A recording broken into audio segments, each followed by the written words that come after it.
Welcome, listeners of Illusion, to the Dungeon of Confusion. Come with us now as we spin you a tale to quicken the heart and chill the blood. But of course, you are not familiar with me or this place. Let me remedy such by stating my name is Artie McNeil, the co-writer of this tale with my friend and your dungeon master for the evening, Nikolai Popsky. Through the question of what if, we created this place with its melancholic overtones and hapless villagers. And we threw down the challenge to any and all who felt themselves brave or foolish enough to step up and experience what we have created, to truly open up the dungeon to the world and see who bit down on the bait. But now I hear a group of such brave fools at our gates. Time alone now will show the true motives of their hearts, for now it's time to raise their portcullis and open the dungeon.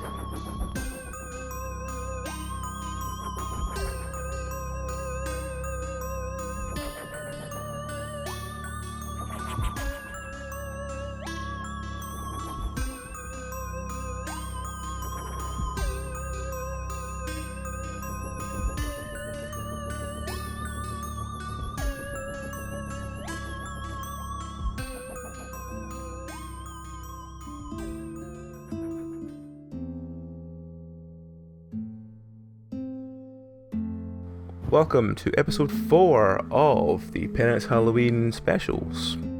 This week, it's The Room Where It Happened. So, who are you? Where do people know you from? And tell us about your podcast. Starting with Danielle. Hi, I'm Danielle. I'm on The Room Where It Happened, which is an actual play podcast focused on communal world building and having fun with friends. And I'm playing Flaky Gathan, she's a human fighter. Okay. Next we have Emily. Hi, I'm also, from The Room Where It Happened. I play Cora on The Room Where It Happened. In this game, I'm playing Rory Ambrose, a thief tabaxi. Okay. Next we have Brian. Hi, I'm Brian. I am the DM on The Room Where It Happened. I play a lot of characters. Today I am playing Gory Ganova, who is a very fancy Goliath. They use they, them pronouns, and is a magician. Basically, I'm the face. I'm very much like the face of our group. Okay. And finally we have Shannon. Hi, I'm Shannon. I play Tessa on The Room Where It Happened. And today I'm playing Leilani Vi. She is a tiefling thief, and she's a thrill seeker, daredevil type of person. Okay. So, you have all individually responded to this plea by a merchant that he had put on a tavern wall, where he mentioned that his son has gone missing and he's looking for a group of people to help find him. So, you've all turned up. You have your drinks paid for and everything like that, because this merchant is very wealthy and he's put his note beforehand that anyone turns up says they're here to do this, just pay for the drinks, doesn't matter. So you turn up and you're drinking and you're quite happy, and then after about half an hour this merchant turns up and he's quite a sort of grand looking elf, and he sits down at the table and he goes, well, thank you for coming. I know that you must think of me as just some wealthy idiot, I suppose, but my son has gone missing, and if it costs me a significant amount of gold, and that brings loyalty, and then I guess that's what'll come from it, so thank you all for coming. Basically, I just need you to find my son. It's not that he's gone missing as such, I vaguely know where he is, it's just his responses have been different as of late, and I want to know if there's something sinister going on, because my advisor tells me that it's not just what it appears to be, shall we say. If I may, where is your son currently? Like, why are you afraid that he's not around? I guess I should tell you the horrible tale. As I've said, I'm a merchant, and you know what us merchant types are like. We hear that, on the wind that there could be lots of money in a certain place, and, we like to dive on it and be the first there, be set up. Well, I heard from a number of sources that there's a small fishing town to the north called Eisenport, and the people there are apparently very, very wealthy for no apparent notion. It just seems to just be that they have gold apparently just dripping all over their arms. They're so wealthy. It's pure gold. So, as any other merchant did, I decided that I was going to either be a part of selling on that gold or maybe even buy some and sell it on. But as I packed to leave to go up to this town, my son came to me and he said, "Papa, I want to be a part of your business. I want to lead your business in the north." And, you swell with pride when your offspring finally come to you and say they want to keep on your family life. And I said, well, you're old enough now, you're in your 80s, you're, as all elves are, they take a long time to mature. But he assured me he knew what he was doing, and he had been under my sort of shadow for long enough that he was confident enough he could lead this deal. So I gave him my blessing and sent him off with the men to the north. And what I received back, first of all, seemed to be he found what he was looking for, and he seemed to be, having a little bit of problems, but, that was teething issues. And then the correspondence became vague, until it became barely a paragraph, where he suddenly decided that he wanted to marry, and it did not seem like my son.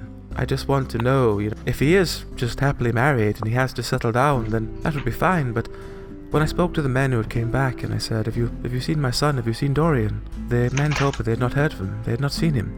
And I sent the next group away when he went up to the north to work. I said, please, find my son. Tell him his father still cares. Please, let him know that there is still, his home is still here. He can bring his new wife and family. If he's got it down here, he can come home. But the men returned and they told me that not only did all their questions fall on deaf ears, no one had heard of my son, but even speaking to the matriarch, nobody had even heard of my son, and nobody knows where he's gone.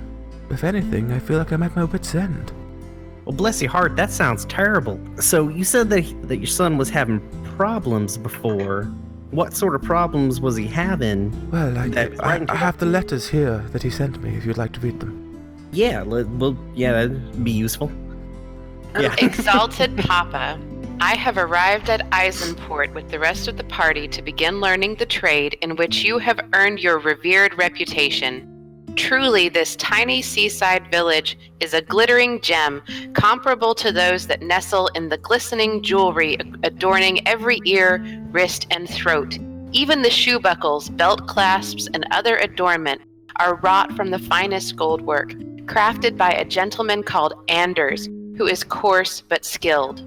All the men have been welcomed warmly, given the best lodgings at the local tavern, and the most mouth-watering delicacies to savor, along with the finest wine the region has to offer.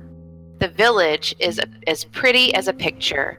For all that it is a fishing port, smells only of sweet pine, so evocative of our own sylvan home. Here, too, Eisenport has been blessed. Even the hardiest trawler working the richest seas cannot compare to the hauls brought by these women on their delicate skiffs. The women are industrious and pretty, and turn their hand to all labor, that the men may abide at home to better teach the children, an unusual arrangement, but one that appears to serve the town well. On the morrow, I seek an audience with the mayor of the place, and will tell all I can of the matter. Until then, I remain your devoted son, Dorian. Okay. Well, what about that sounds to you like this is out of character? Well, this one was normal for him. Okay. This one Okay. and the first two seemed, well, normal for my son, but after time it began to disappear. Well, give us the second one then. Do you all want me to do this one too? Yep. Okay. Revered Papa, this town is not without its mystery. My meeting with the mayor of the town, called here the Mother, progressed apace, with the same eager welcome extended to all, and the expressed fervent wish that we should stay if we could. Secretly, I believe they may wish us to turn our hand to their labors, as their own men refuse to do. I have spoken with Anders, the goldsmith, who is jealously protective of his craft. Here, I have encountered the first obstacle in my quest to learn your trade. Anders will not sell his pieces for trade to other ports, nor will he reveal the skills he uses in creating such wonders. I made it clear that a good and fair price would be paid, but the dwarf will not sell. In the typical stubbornness of his race, he muttered something about a price already paid on the pieces. Such a cryptic nature will make him a challenge for any merchant. I hope to win him with the offer of haggling or trade, as well as the Dawn Whisper charm. The charm is certainly working on the ladies of the town. Such hospitality and warmth I have known nowhere else save our own sweet Dell. The ladies guard their jewelry with as much jealousy as Anders, but with infinitely more sweetness. This one will claim a piece as a birthday charm, another as a scholarly prize, another still as an heirloom, to the point that they too refuse to sell their pieces. The other offers we have had would overwhelm a lesser elf. Such suggestion and flirting is to be remarked upon in a town with no sailors to welcome them, but such bawdy suggestion is firmly meant as simply high spirit. The maids here strictly observe the tenets of their faith, and will not so much as be alone with a man in a room without first being wed. Such chastity couples with such flirtation can be distracting, but my heart is strong. I have come here to please you, Papa, and to give you pride, and truly, this is what I shall do. Until then, I remain your loving son, Dorian. And all your folk that came back, they can corroborate this? Well, the folk that came back, I asked them about the girls up there, and all I seem to get is like, there are beauties up there, but, a lot of the men were married, and they have came back to their wives. Has anyone spoke of this Anders before? We've heard a few men speak of him. He seems to be a sort of burly dwarf. He works a merchant stall. But those men have spoke to him, he just basically, fobs them off and tells them that the jewelry is not for them. What is the Dawn Whisper charm? Well, my name is Florian Dawn Whisper. He's my son. His name is Dorian Dawn Whisper. Oh, I see. Oh, your natural essence. Giving them that old Dawn Whisper charm. Yeah. Your je ne sais quoi. Well, I have made my fortune. What can I say? I mean, there's probably more to charm than just having made your fortune. So, do you have a reputation with the ladies? Well, no. I've been happily married for years, but back when I was a bachelor, well, we don't talk about such things in polite company. What makes you think that we're polite company? Speak for yourself. For one, carry myself in the highest manner that I can. My years of chasing the skirt have long since passed. They're not always wearing skirts. So should we maybe see the next letter? Sure. Okay. Papa, forgive the brevity of this letter and my absence from the returning mercantile party. A discussion was had, and it was believed that all of us had been away from our families too long. It did not help that the Eisenport women were driving the men to distraction. Even Beothan, with his beautiful young wife and 3 strapping lads at home, had his eye linger too long on the Eisenport beauties. Luck was with us that only his eye wandered, and not other things. That was extemporaneous. And he may now look Esri in the eye upon his return with nary a blush. Papa, I am not satisfied with Eisenport. There is a great wealth to be had here, an oyster to be prized open. The rub is discovering where best to place the leverage. Until I advise otherwise, I remain as the trade contact in the north. All requests, reports, and other writings are to be sent on the fastest carriage or by falcon if urgent. This pearl of a place will be mine. I remain your son, Dorian. All right, so Florian. How long were they in Eisenport when you got this letter? I think my son had been there for about 2 months. What is it about this letter that felt different to you as his dad? It wasn't this letter that felt wrong, it was the final letter. The final This letter seemed... My son seemed distracted.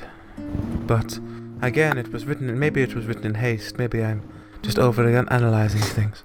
All right. Does anyone have a question about this one, or shall we read the last one? Let's go for the last one. All right. Father, I have ceased my trade in the north. I have made the decision to settle permanently in Eisenport. I have found a bride, Melia, and ask for your nuptial blessing. I hope we will be as happy as you and Mother were, and hope to raise your children as you have raised me, strong, wise, and full of hope. Dorian. Well, that does seem different. There's definitely a tonal shift, yes. So how long between the third one and this one? Oh, it was about a month, I think. It has been about 5 months ago, maybe even 6 from now, that this last letter arrived. I've been trying to find anyone who knew anything about my son, but nothing seems to have come from anywhere. Have you written to him again after this letter? I wrote to him several times. I sent him letters. I got them to be hand-delivered by men I trust, but all those men came back saying they had not found him. And the company of folk that you sent with him, did they come back? Some of them did. Some of them settled and told the men to say that they were happy. But those that we sort of sent and that stayed, they seem to also have vanished. But again, we don't know where these men have gone. For all we know, they could still be there. They could have left on ships. We don't know.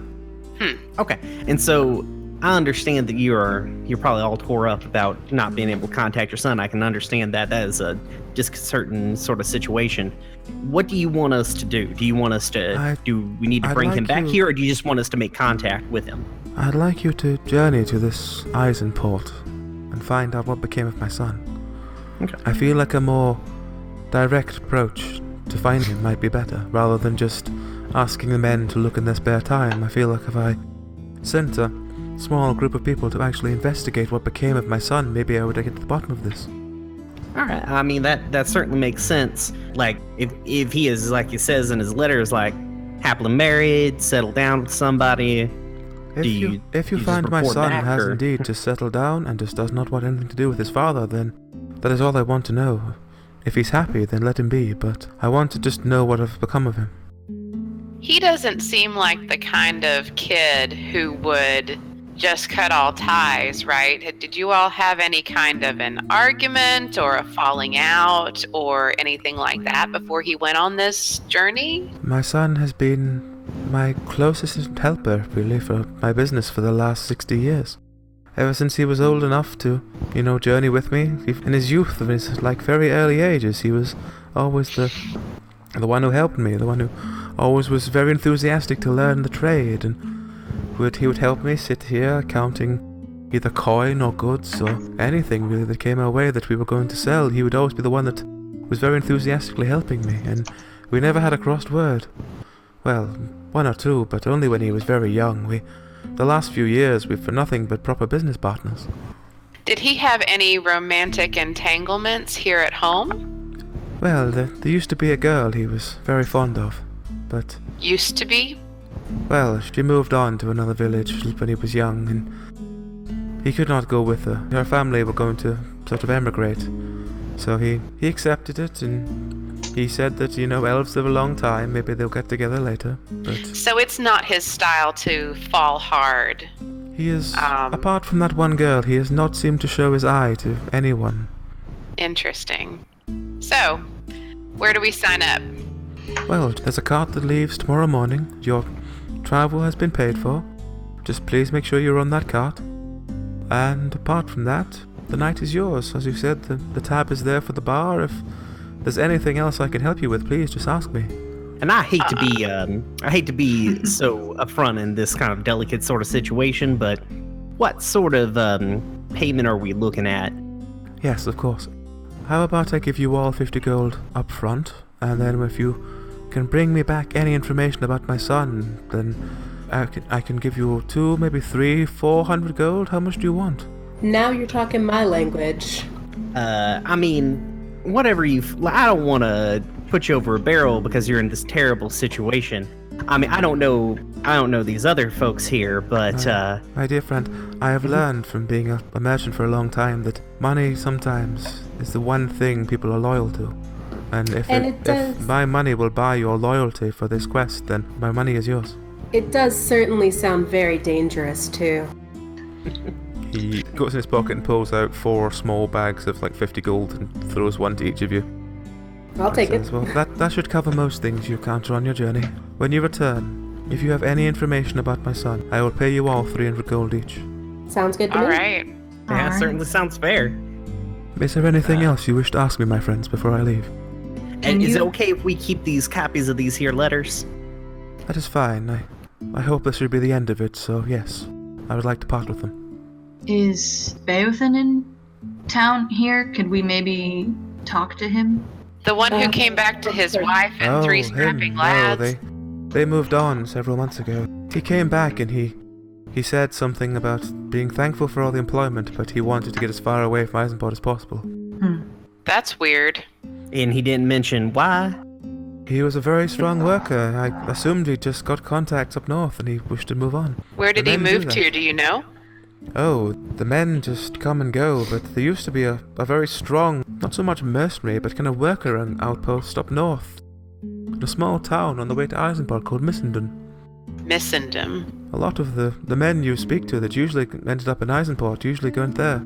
It used to be quite a big hub, I suppose, for hiring mercenaries whenever you needed work done. Needed a wall built, needed a tree cut down, needed an army basically built overnight for like foundations, then they would be the men to go to. Interesting. Well, I guess we'll get right on this. Yep. Anyone have anything else that they want to ask? No. I think Gory shakes fella's hand and is like, "Sir, we will do our best. I know that I personally will to get you any information that we can about your son. We're gonna make sure that we I'm gonna make sure that I set your heart at ease." Thank you. I much appreciate it. So if you have no further questions, he stands up and he leaves. So are you wanting to do anything in the course of the evening before we cut to the caravan trip? I'm pretty sure Gory's gonna go to Rory and be like, "Could you like not pump the grieving father for cash? Like we can probably put him over. Like it's not a great look. Maybe next time." Look, we all make a living somehow. Also, he's not grieving yet. That assumes that the kid is dead. Thank Listen, you. the kid probably just skipped town. Like we're all on the agreement that this kid probably just skipped town, wanted to start his own deal, right? Like that's what I'm feeling. All right. So the night is spent drinking and enjoying yourselves or sleeping, depending what you'd rather do. The next morning you wake up and you go down to the caravan. It's a simple caravan, kind of like a cart, but it's got a roof to it. And you just climb aboard. There's no one else seeming to go up north apart from you and the caravan driver. I'm going to talk to the caravan driver. Okay. What do you want to ask them? I'm going to ask them what they know of Eisenport. Not like leading questions, but just tell me about it. He looks at you and says, "I get paid to not answer questions and look the other way. Are you serious? Nobody I tells mean- me nothing. Don't hear What? nothing. Don't see nothing. Nobody happens. Nobody dies. Nothing." But what if we Sounds pay you Boring to, as hell. What if we pay you to look at things and talk about stuff? He gives you a sort of slight twitch of his eye, and you notice his hand sort of like make that kind of interested gesture. Yeah, I'll kick him like. Are we going on like normal D&D economy where like a gold is a serious amount of money? It's just going on the case of 50 gold being 1 gold. You're not going to encounter like gold, silver, etc. It's just going to be gold. Okay, cool. It's just- I didn't know how the economic I breakdown was. know I could have done the whole Yeah. D&D thing of like gold being very valuable Yeah. and silver and copper, but I just stuck to just one Okay. denomination. I'm gonna kick him 5 gold and see what that gets me. He takes the gold, counts it, Mhm. pockets it, and says, "So what do you want to know?" What do you know? Everything. Well, you know what? I can't pretend I don't see nothing, I guess, but you need to ask me if you want to know anything. I mean, I could tell you about the elder and bishop under Puddle is, he's a strange man, but, that would be no help to you unless that's what you wanted to know about. I mean, does that fella live in Eisenport? No, he lives in one of the small villages on the way there. All right. Well, we're particularly interested in Eisenport, seeing as that's where we're going, And so we've heard that it is a beautiful town full of beautiful people, and no one wants to fucking be there unless they want to be there forever. So what's the deal with that? A lot of men go up, very few come back. There's work up there. What kind of work do they do up there? Well, they did building for a while. I think the last group I took up said they were off to do shipbuilding. Are the people there basically importing workers? Because it sounded, from what I had heard, that they have a fairly thriving population and of strong-backed workers who could do that sort of thing. Are they short? He scoffs a little bit and then says, Eisenport? No. Eisenport's full of women. They don't work. They just lay around fountains all day looking at men. But They hire the men when they need the work done. Ah, okay. All right. Sorry, I was... See, every 6 months, new project comes in. You see a whole troop of men go from, the city here, you don't get many men further north than that. None of the ones that aren't badly attached. So, are there a lot of men that go up there and just never return? And how come you're able to return? How does that work? I used to get hit on by the ladies. Then I learned from my wife that if I don't tell them I'm a eunuch, she will make me a eunuch. So, they don't bother me anymore. They think I'm, clean down there, shall we say. I mean, are you a eunuch? He sort of laughs and then he looks like he's about to do something and then thinks better of it and goes, No, I'm good, thanks. Huh. Okay, so, how should I put this? Whatever they're doing is not insurmountable. You can ignore it or you can get them to ignore you. Well, if you just say no, then you can ignore anyone, but... So you think that the problem is that people haven't been saying no? Well, they can be quite persuasive. Well, yeah. So what about this other town, Missenden? Are we going through there? Oh yeah, we have to do a quick stop in Missenden because I need to feed Flash here. And he taps the horse in front of him. And then we go on to Bishop Under Puddle. And we might be staying overnight there, depends what time we get there. And then we do a very, very quick stop in Limestock Bay, again just to feed Flash. And then we get on Eisenport. And so the old man you were talking about when we first started this lovely conversation, what's his deal? Oh, the elder. He's a nice enough old man, but he's weird in the head. There used to be quite a lot of pilgrimage going through because there's this bloated lump of a man they worship as a idol there. The main thing is this guy tried to climb a mountain and failed, but because he did it with a religious reason, they all think he's some demigod and worship him and try and, force down your neck how wonderful he is. So, he sort of shrugs and goes, well, each to their own. I don't ask questions, I don't, make fun of people's religion, but to worship a fat man who couldn't climb a hill seems a little stretch to me. So do you think that if we're going up here, we should all just, pretend to be eunuchs, or what? Do you have advice? Well, you'll probably meet some women. As you get further north, the women will get, mightily interested, shall we say. But apart from that, they're not usually a bother. You just kind of politely decline their advances, or tell them that, you're a bit snipped. And they look kind of sad and they go away and they don't bother you. So, up to yourself. If you're after information, you might want to lead them on a bit, but yeah. Interesting. All right. 1 to 10 That's scale. good advice. On a 1 to 10 scale, how hot is the cart driver? Oh my god. He's about a sort of 45-year-old man with stubble and a bald head and a top hat. He also Nailed has it. a Okay. wife. Ooh, he's He does very also have a committed. wife. I'm not. so- Listen, I'm not gonna fuck him. I'm trying. Please don't. Please don't. It would make the whole rest of this ride real awkward. Brian, why? Why are you like this? I am trying to gauge things for future information because he said that the ladies were all hot and heavy for him. I'm just saying. That's fair. Years ago. I mean, look, if they're just He didn't seem to be implying years ago. Okay, whatever. Tally ho. Let's drive, or whatever. Okay. Let's not So- try to shag the freaking cart driver. So the cart journeys on for about 3 or 4 hours through this quite large forest, and eventually it sort of comes to a stop at this quite quaint looking small town. You noticed on your way there from when you came out of the trees that there were a couple of groups of people still cutting down trees, but they all look quite scrawny. And as you pulled up in the town centre, The trees are the people. Thank you, no, Brian. the people look quite scrawny. Okay, The trees cool. just Sorry. look as they are, but the people look quite like they don't look like your standard, meathead forester. They look much more like normal sized people, relatively thin. But as you pull in the town centre, there is the inn. There's a lot of houses that look like they were temporary housing, but they've been there a long time, if you know what I mean. And there's a building that looks like an old guild hall that's long since closed down. And it's not boarded up, but it looks completely deserted. What do you do? How long did the cart driver say we were gonna be stopping off for? He tells you that it's as soon as Flash is finished eating, and he's got he needs to eat, and then needs to have like half an hour to like rest.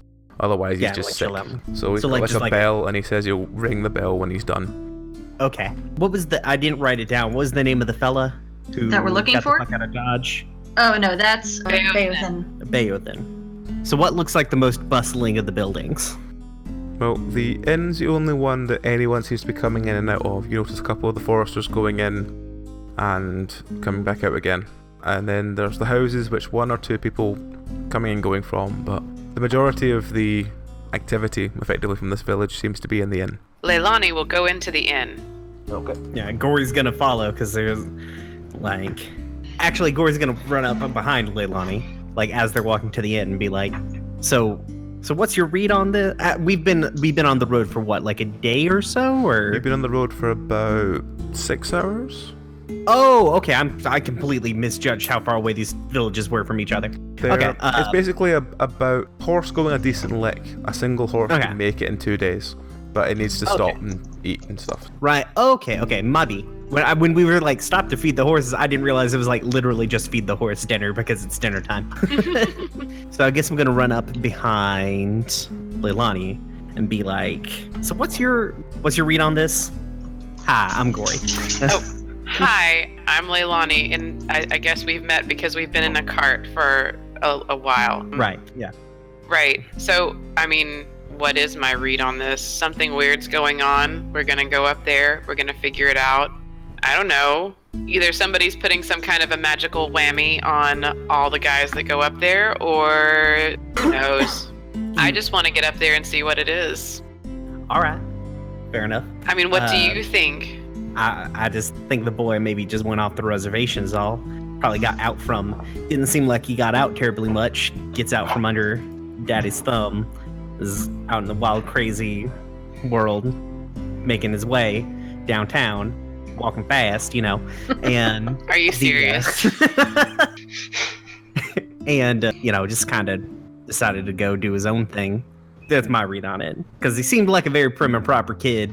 And frankly, in my experience, the kids who have not been out from the general aura of their parents for a long time get out into the world. They go a little woo. So. Well, don't you think that if he went a little boop, that he might want to make that known a little more than that last note?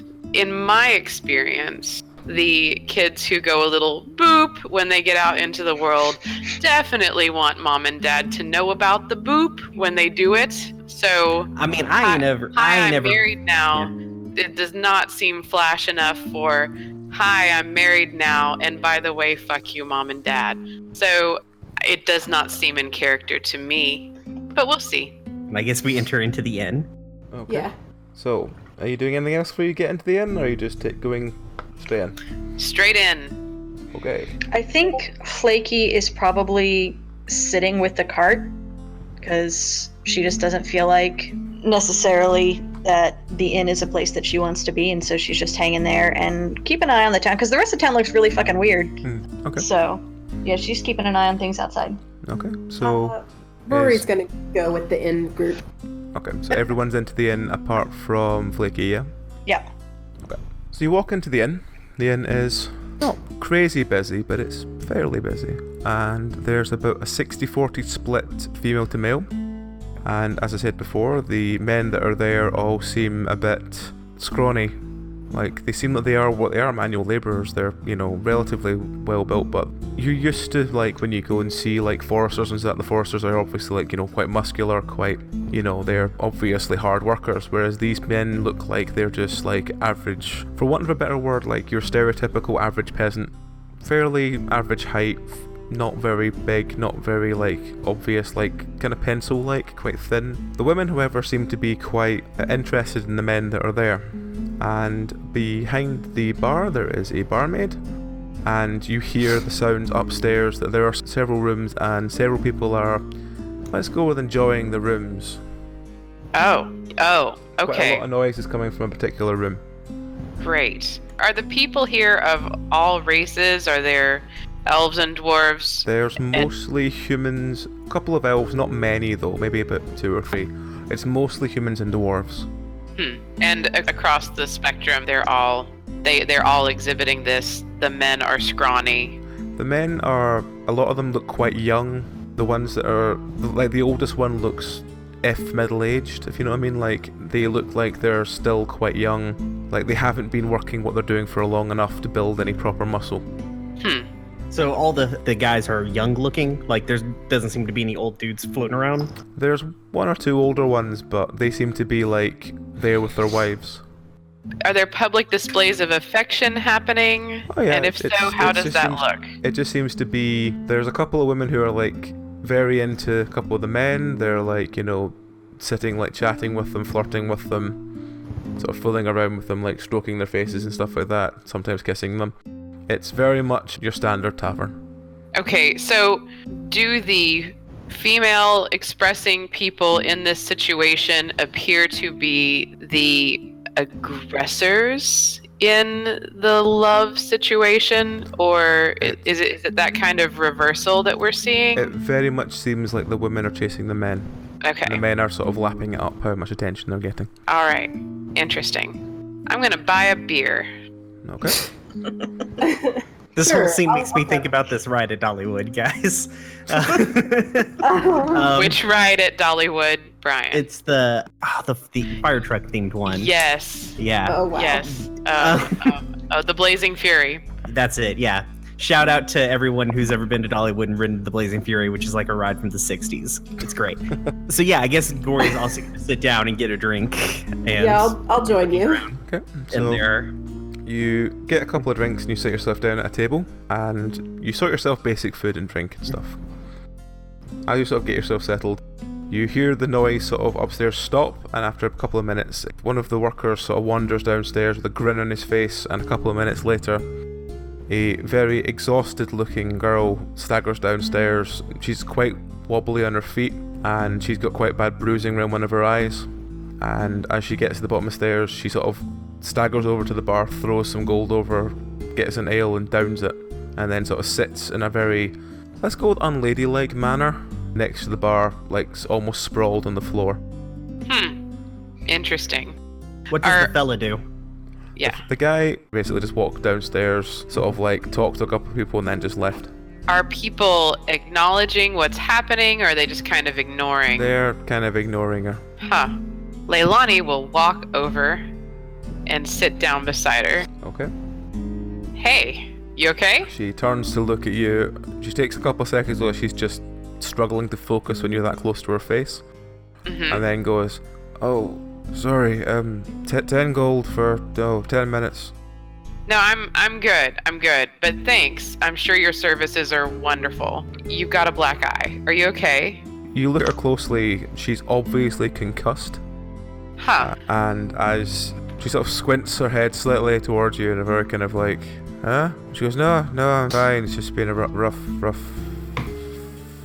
Are we still in mourning?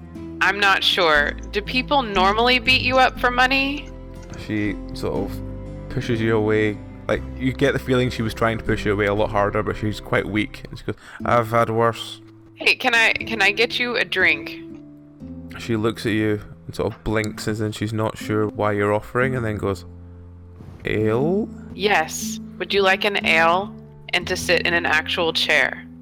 She nods and you see her just trying to pull herself off the floor. I got you, and I'll help her up.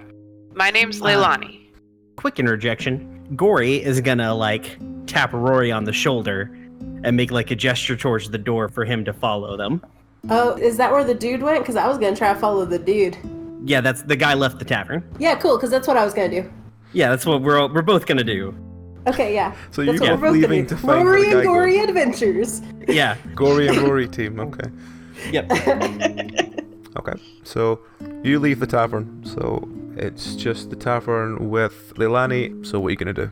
I'm gonna get her an ale and sit with her at our table. What was our table before everybody else left? You sit her down, you give her an ale. She seems to almost down it and then stops and then brings it down when she notices that you're not. She just seems to look at you quite strange and you see her taking it away, then she's looking at it. And then she's trying to work out if you've poisoned her. I just got that straight from the bar. Do people typically try to put something in your drink? She looks at you very warily. Okay, and she sort of lowers it down and then goes, "No, but wizards are afoot." Okay, I'm not a wizard.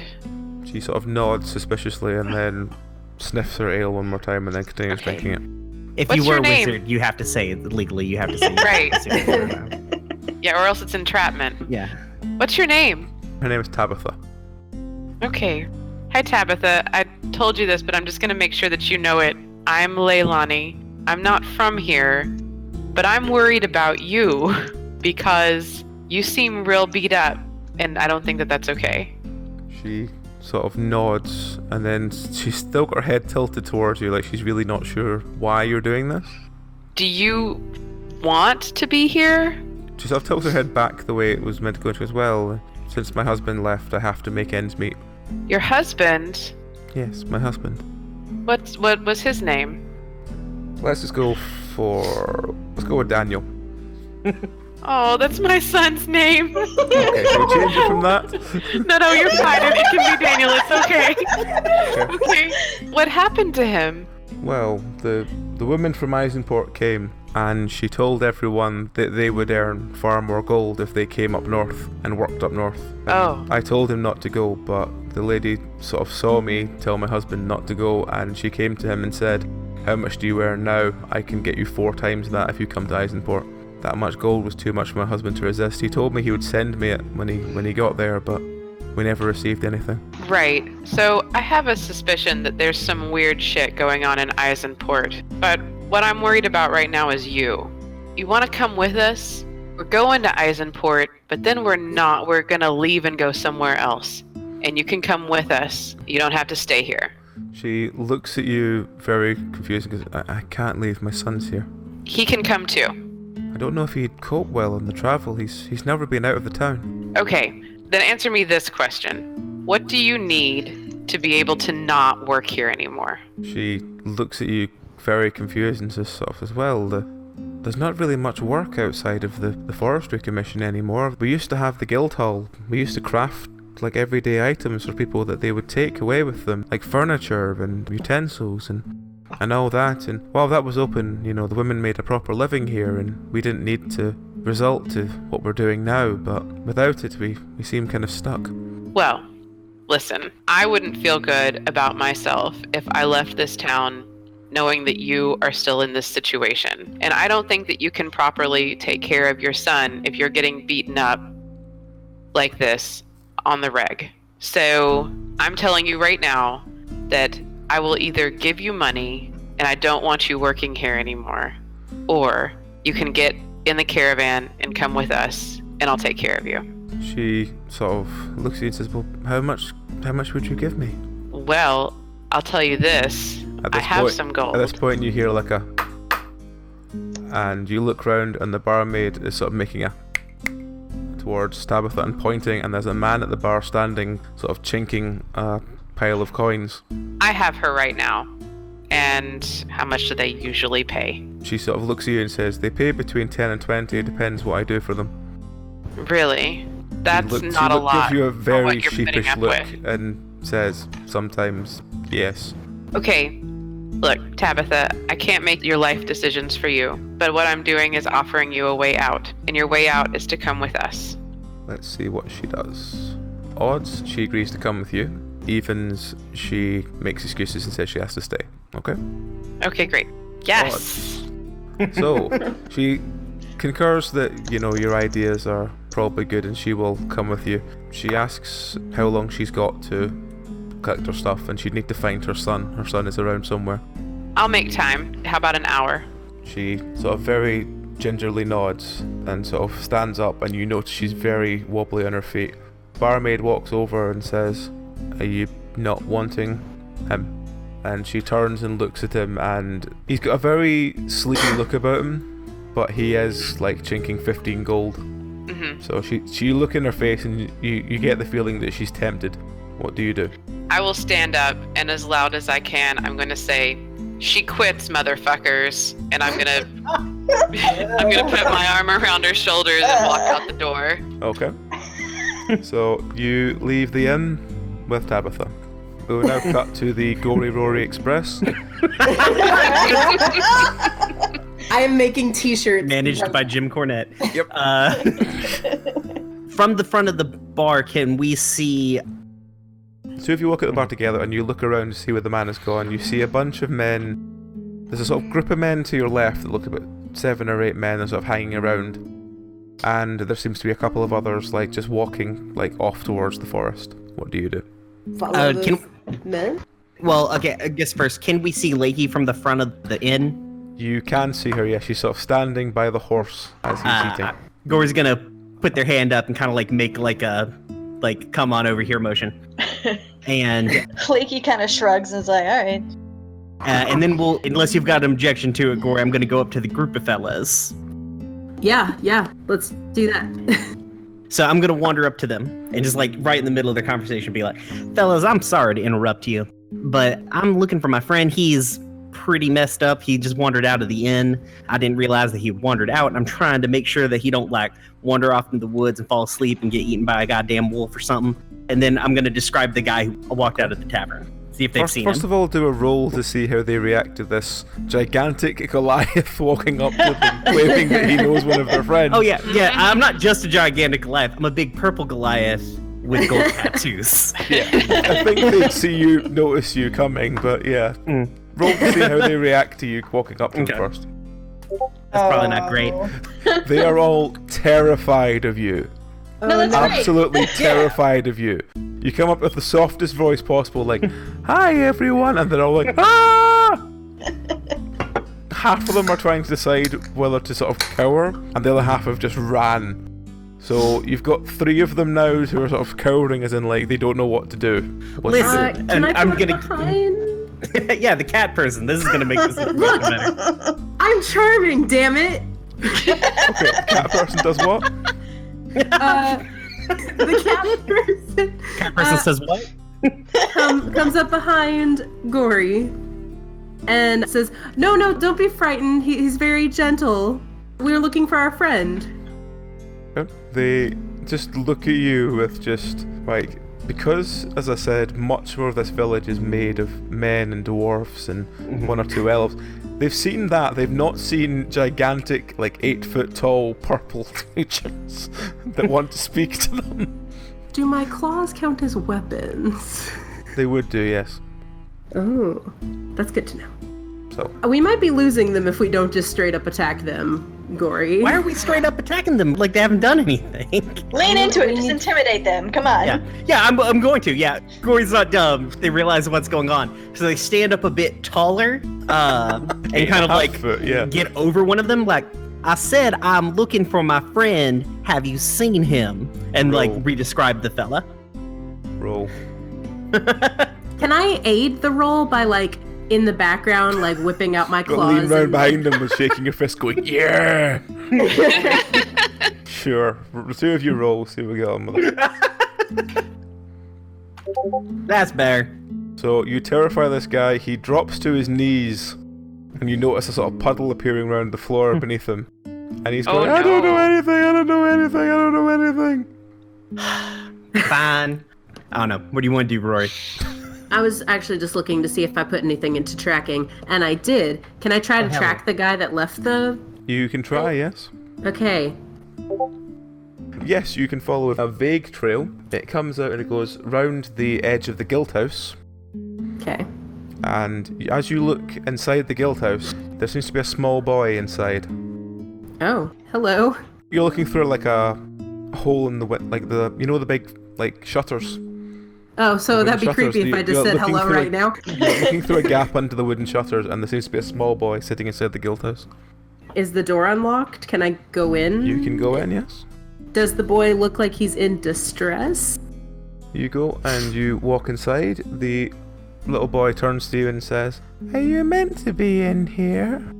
Oh, good. Okay, where's Gory?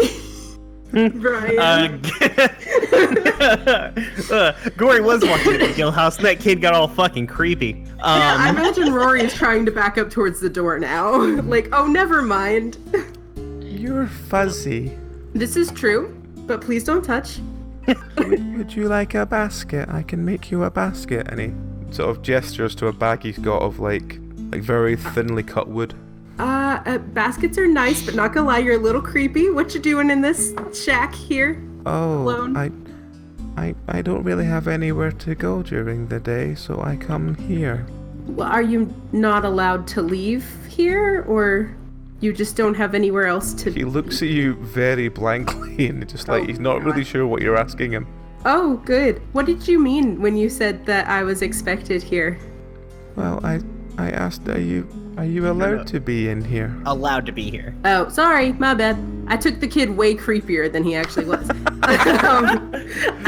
In my head, it was real creepy. Then the answer to that question is probably not. Did you see a man come through here? He again sort of tilts his head and says, "There are many men through here." Like he sort of points out the sort of hole in the shutters, and there's like at least like 5 or 6 men just walking past between the inn and the forest. Oh, so it's not like a personal house. It's kind of like... No, this is the guild. This is the guild hall. This is the this is like basically like a shop, but it's deserted. Gory, you want to go in the back and find our friend, or do you want to give up and never talk about this again? Gory's gonna lean in and be like, "Darling, we were looking for like a man. He looks like this." I'll describe the man. I don't think we actually did ask what the guy looks like, so that's why I keep saying. We just decided to follow. We this do know thread. that we saw him. But yeah, Gory's gonna describe the fella that they're chasing. Okay. You describe it to the small boy. The small boy goes, "Oh, I know him. He told me that I was charging too much for my basket and that he was off to see my mummy." Oh, Do your mom work at the thing, like the inn? He The nods quite quickly and says, "She gives special cuddles." Yeah. Oh God. The hey, God. Blake, you here yet? Yeah. I come up behind Gory and I'm like, Gory, what are we doing? Me and Rory were looking to have an animated conversation with the fella. and then I thought there was a creepy ghost child in a shack. Yeah, It's all good. Then we thought this child was a ghost, and this child's certainly not a ghost. The small That's child the starts entire patting situation. patting This kid- himself all over and going, "No, I'm not dead." No, Yeah, I'm this sorry. kid went from like hella creepy to like hella sad, and just way quick. Just whiplash into the same. We read this situation. We read it so wrong. Sorry. Flaky looks past Gory and like sees the child on the floor and immediately like rushes forward and is like, "Oh hey, honey." No, The small child looks at you and goes, "Hello." What are you doing in here? "Oh, Daddy used to have a stall in here, so I come in here now to sit and make my baskets." Oh, that's lovely. You're so much better with kids than we are. How much are your baskets? Mummy has told me I need to charge 4 gold per basket. Well, that sounds perfect. Here's 4 gold, and you make me a basket. And have you seen that fella that they were talking about come through here more recently? He shakes his head and said, he goes fishing with his friends. He told me that if I came near him and offered him a basket, that he would set the basket on fire because that's all it's good for." Oh, well, isn't what a he shit. just a little piece of shit? Hey, Rory, we need to get going because Yeah, definitely. Here, honey, take this 4 gold and you can make me that basket and I'll come back for it. He nods and sits down and starts working away at it. Awesome. This child is much less creepy than I initially thought he was. And he gets to go all the way to Eisenport with those guys. Where nothing bad will definitely happen. Definitely. Are you staying in the guild hall or are you walking back outside? No, we're walking we're back outside. gonna. Yeah. Okay. As you walk back outside the guild hall, you notice sitting on the sort of, like, there's a sort of bench outside. There seems to be this. Oh, so not a person. Okay. It's like No worries. carved into the bench. It's a very intrinsically carved wooden spoon. That's cool. But I want to pick it up. You can pick it up if you Okay. want. I don't know.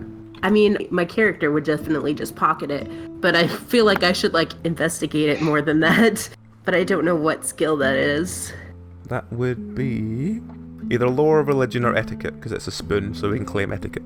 Etiquette is my highest. It's got +2. Then yeah, roll etiquette. Okay. Okay.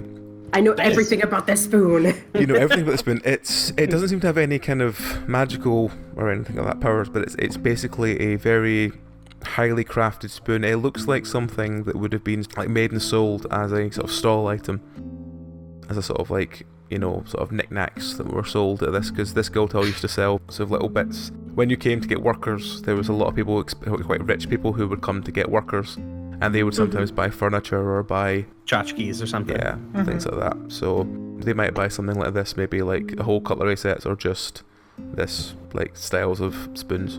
Okay. I mean, if no one objects, I'm just gonna pocket it for now. Yeah, you can do that if you want. Okay. You can't have your fancy wooden spoon. I mean, look, I steal things. It's my thing.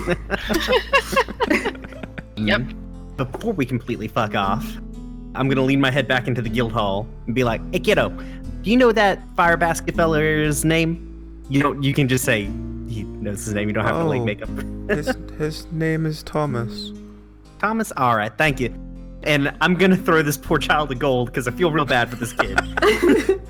Roll to see how you get on throwing a gold at him. Oh, I'm probably just gonna hit this kid. In his face with a coin. No, I'm- you throw it into his lap. He quite contentedly looks up, grins, and pockets it. Cool. All right. Gonna quickly update Lakey on the situation with Thomas, who is now our mortal enemy. And This campaign has become Kill Thomas, Free Tabitha, and her baby. Sorry. Yeah. All right. I guess at this point we're seeing Leilani walking out of the goddamn bar with Tabitha. Yep. So you see her walking out the bar with her arm around Tabitha. Okay. What are the rest of you going to do? So what do the streets look like currently? The streets are pretty deserted. There's a couple of folk, as I said, always walking between the inn and the forest area. There's a lake behind the inn, and there's the guild hall where you're at, where you can hear the sound of someone frantically making a basket. And there's all the sort of housing where you see a couple of people walking in around. Okay. Did you say that the trail had gone around the back of the guild hall? The trail seemed to go between the guild hall and the inn, which is where you were following when Okay. you noticed the child. Well, if dude goes fishing, Lake's Yeah. probably a solid place to go, yeah. Yes, there are fish in the lake, yeah. I mean, maybe. As your local fish expert. Well done. Cheers. Fish live in water. Thanks for coming to my TED Talk. She aced her perception check. That's a 20 on lore. Fish live in water. Look, cats probably go looking for fish in water. I feel like it's a very reasonable story I could do. Oh my god. This is the So- part where he's regretting having us on. No, I'm so sorry. no. Seriously, as I said before, the main reason for doing it was to have lots of groups who go about things completely different ways, and you guys have gone a different way, and it's good. Just fucking run with the it. most If we different end way up doing a 9-hour possible. podcast by the time we get to the end of it, I'm cool with that. I'll just put it up as, dear God, it didn't fucking end. As I said, We're I'm very happy sorry. just you guys just explore anything you find a hook for. Just Okay. seriously, because that's story building for me. So, animated conversation team, we're heading to the lake, yes. yes. Okay, so you head towards the lake. As you arrive at the lake, you see the lake itself seems slightly dull. It looks like it used to be more lively, and it's kind of gone a bit. It looks like there's a thick coat of like dark green algae at the top of the lake. On the other side of the lake, as you walk around, there seems to be 2 or 3 men sitting around fishing. Do we recognize one of these 2 or 3 men? They're all kind of like lazing around, so you can't really see them very clearly. But one of them is wearing the same kind of clothes as someone you saw earlier. I'm gonna look at Lakey and Rory and be like, just kind of like look at them, smile, and just like real loud, be like, well, gosh, this is just a beautiful lake. This is just the most beautiful lake. Hey, fellas, how's the fishing today?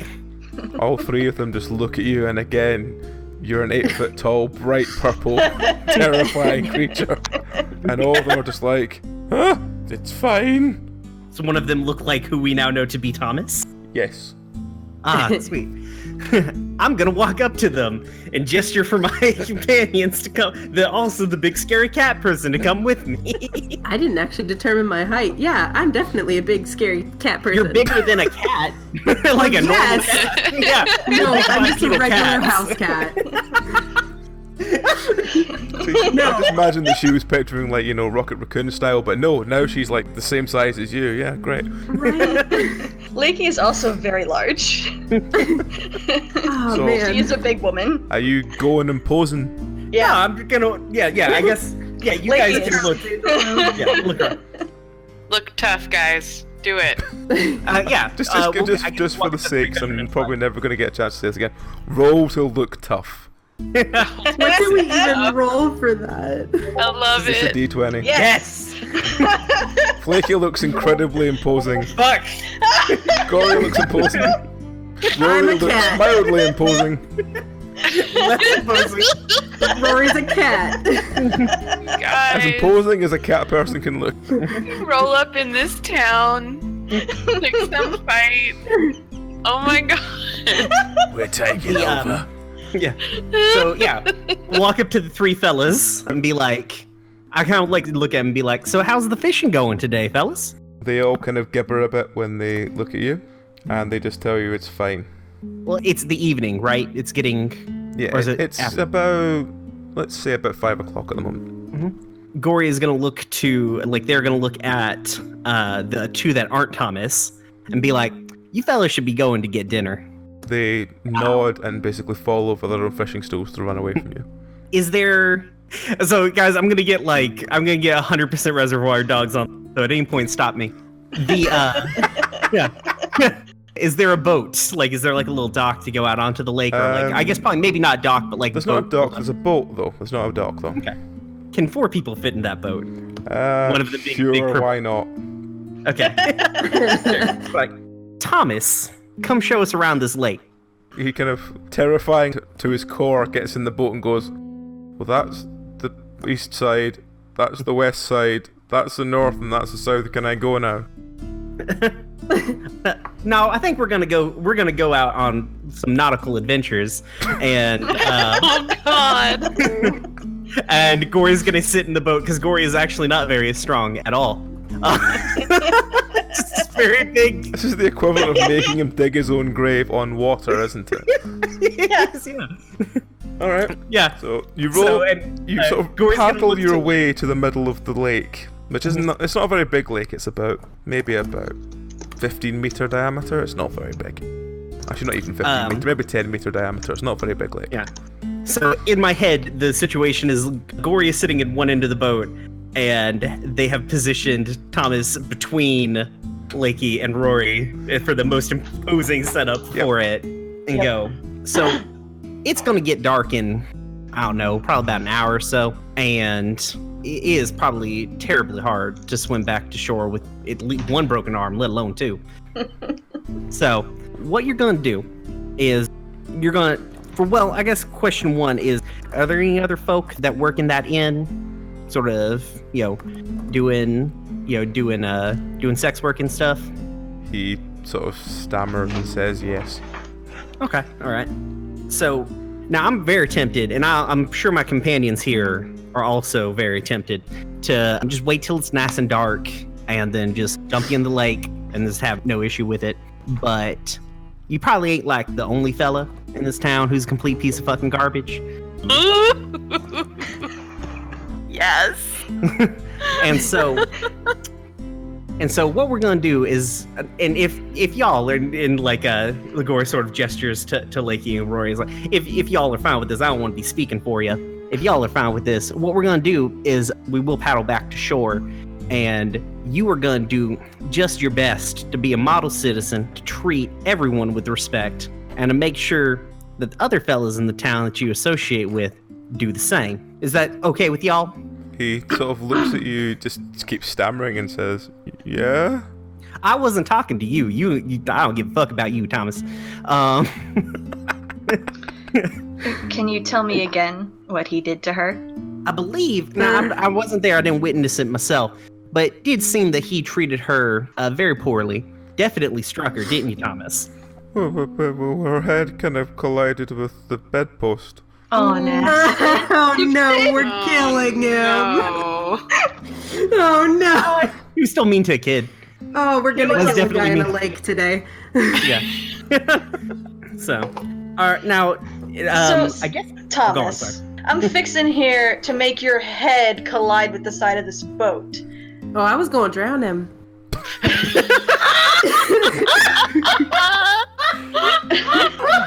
Just coming right out. Look, our cat's subtle. Right, I'm asking what you did to her. Well, fucked her. Besides that, dipshit. Well, she just kind of slipped and smashed her head, but, you know, She trucks for the slipped trade. while you were fucking her. Yeah. Uh-huh. You know, like you do. Like you do. Sure. What do I roll to know if this guy is lying to us? Roll perception. Ah, good. I'm not great at that. Sweet. Ah, hell. You completely believe him. You said it's perception? Yep, perception. Yeah. Can I roll too? Yep. You definitely know he's lying. Yeah, I'm gonna slam his head into the side of the boat. Okay, roll. Yes. Okay. Let's see what happens now. You smash his head into the side of the boat. The boat starts badly leaking and taking in water. Oh, I don't like this. Oh no, I didn't think about the fact that this is happening. I'm a cat. So you're about in the middle of this lake as your boat is slowly sinking. I want to climb on top of his two turns before head. your boat sinks. How woozy is Thomas? Thomas is dazed, quite badly dazed from you smashing his head into the boat. Alright, Leggy. Rat? Lakey? Yep. Alright. Gory is standing up and taking off their big fancy coat, because they're the way they're swimming back in that. And they're gonna, like, I guess they're gonna put it around Thomas. That's probably bad. No, I'm gonna take it back off Thomas. Just leave fucking evidence on him. Whatever. Fuck it, we're gonna be out of here in 2 hours. Whatever. Lakey, that seemed like it worked really well. Probably want to do it again, and then we need to swim. I mean, he's probably gonna drown on his own anyway. Yeah, but we gotta make, like, you don't half-ass any job. You don't want to Yeah, be... that's fair. I'm gonna slam Yeah. his head into the side of the boat again. Roll.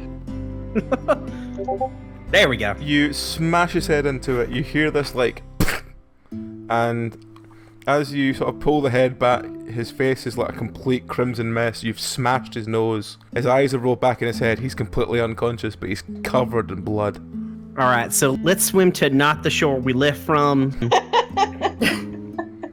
I'm glad that we all got to share this moment together. And Corey comes over the Oh my side. god. When you're the best of friends. Jesus. Besties. Swim, swim, swim. Swim, swim, Nothing says swim. best I'm friends so- like a murder between you. I'm so mad about this swimming. Like, Oh, I bet you are. I'm gonna get out and be puffy and angry.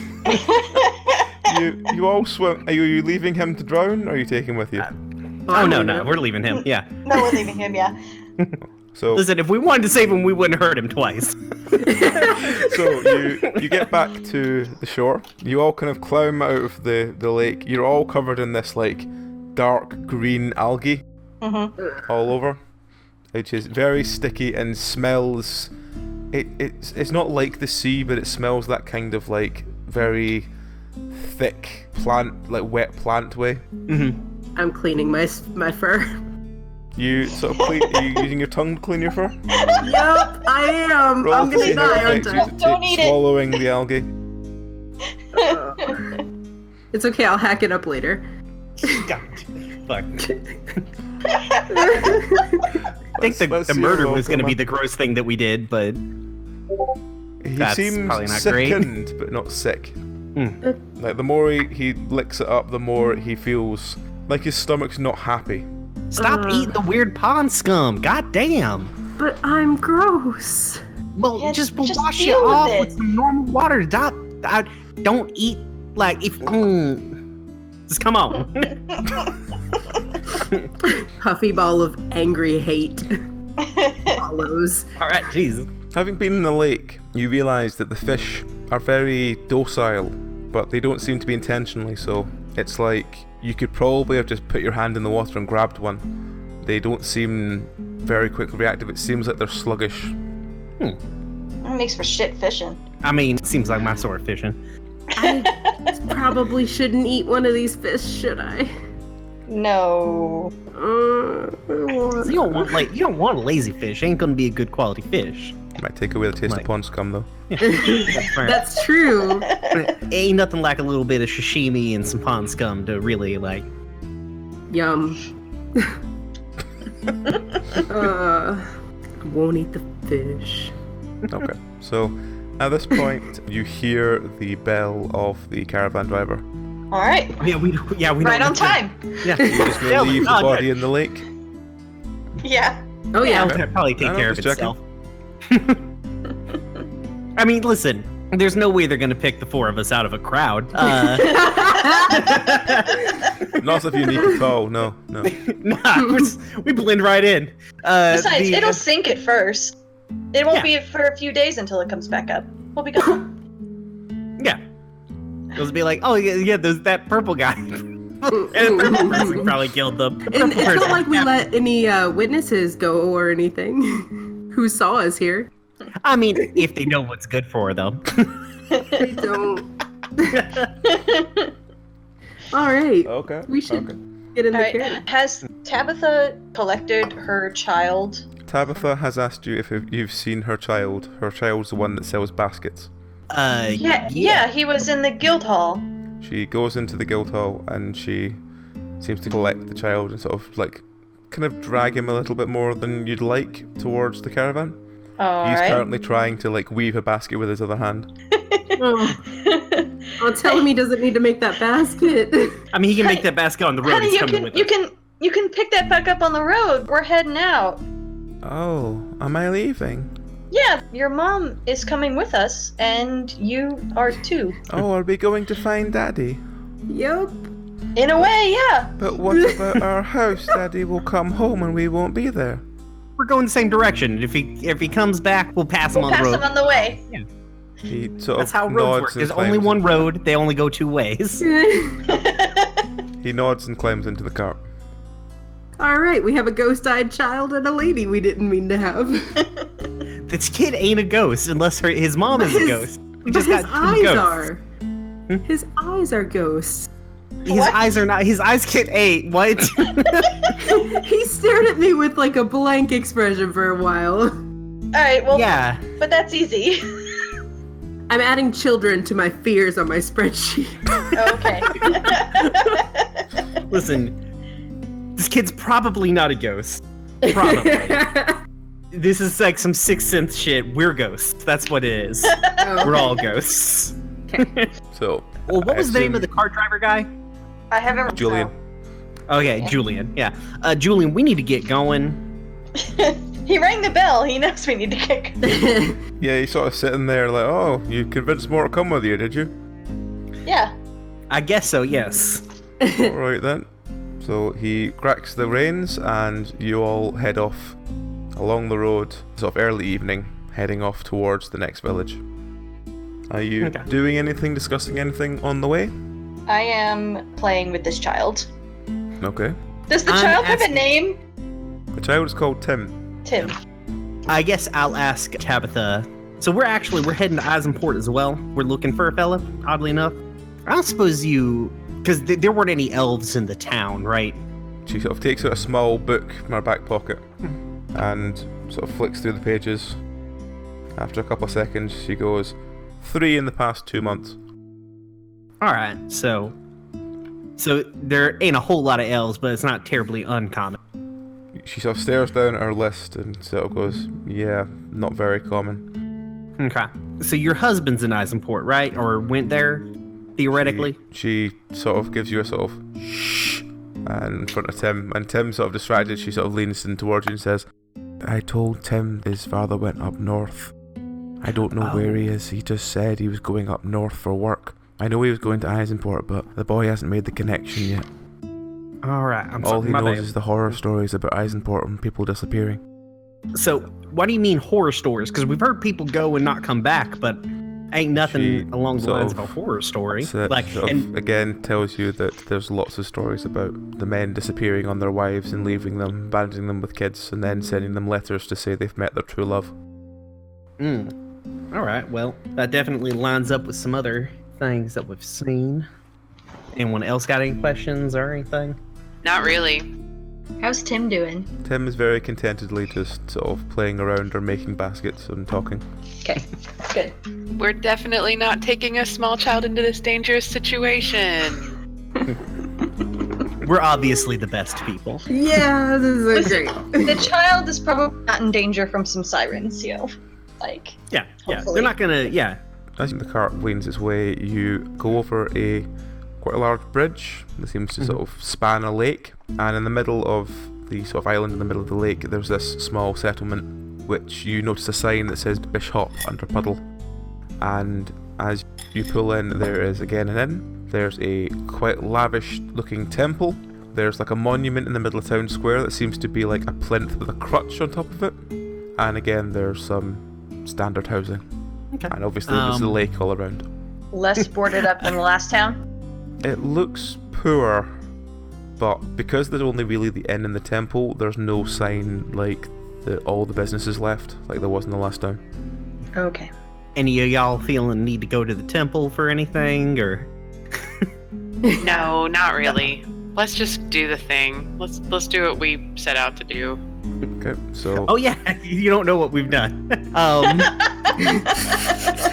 We did some things. Yeah. Lakey's conscience is very clear. Yeah. Plausible deniability. Yeah. So the cart driver tells you that he'll be there overnight because the horse needs to sleep. Okay. And as you get out the cart, two very sort of average looking women, I suppose, come over and they start being quite attentive towards Rory, and they're like, you're so fluffy, and start like, Don't touch. but you're so fluffy, we must pet you.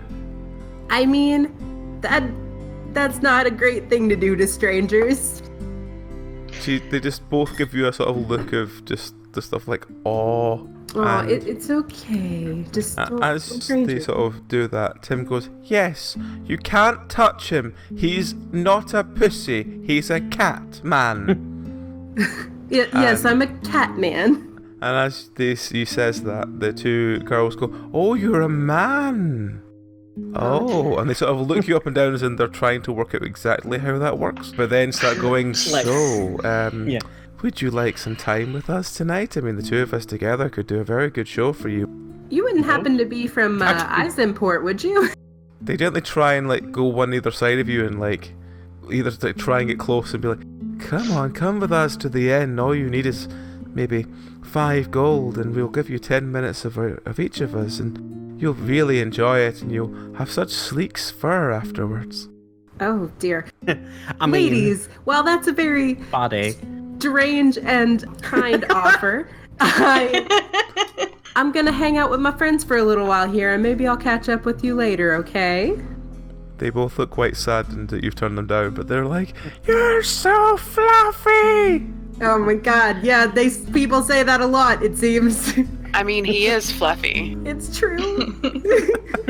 Also, he's like wet from like drying off from the lake, extra fluffy.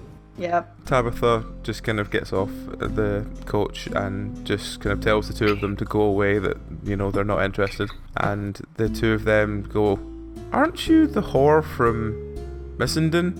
And the two of them go, I think we should talk. And they all disappear off into the inn. All 3 of them? Yep. Wait, no, Okay. wait, what? I mean, she gets to make her own choices. She does. Also, the proper term is sex worker. Thank you. Leilani gets really upset. Lakey's gonna ask Tim if he wants a piggyback ride. Tim sort of claps happily. He asked if he can have a ride within the fluffy one. Oh, well, that's up to Rory. Shit, I really want to be nice to this kid. Yeah, one ride. All right. Yeah. So as Everybody Rory is gets running one. around the sort of plinth with the crutch on it in town with this whooping child on his back, what the rest of you do?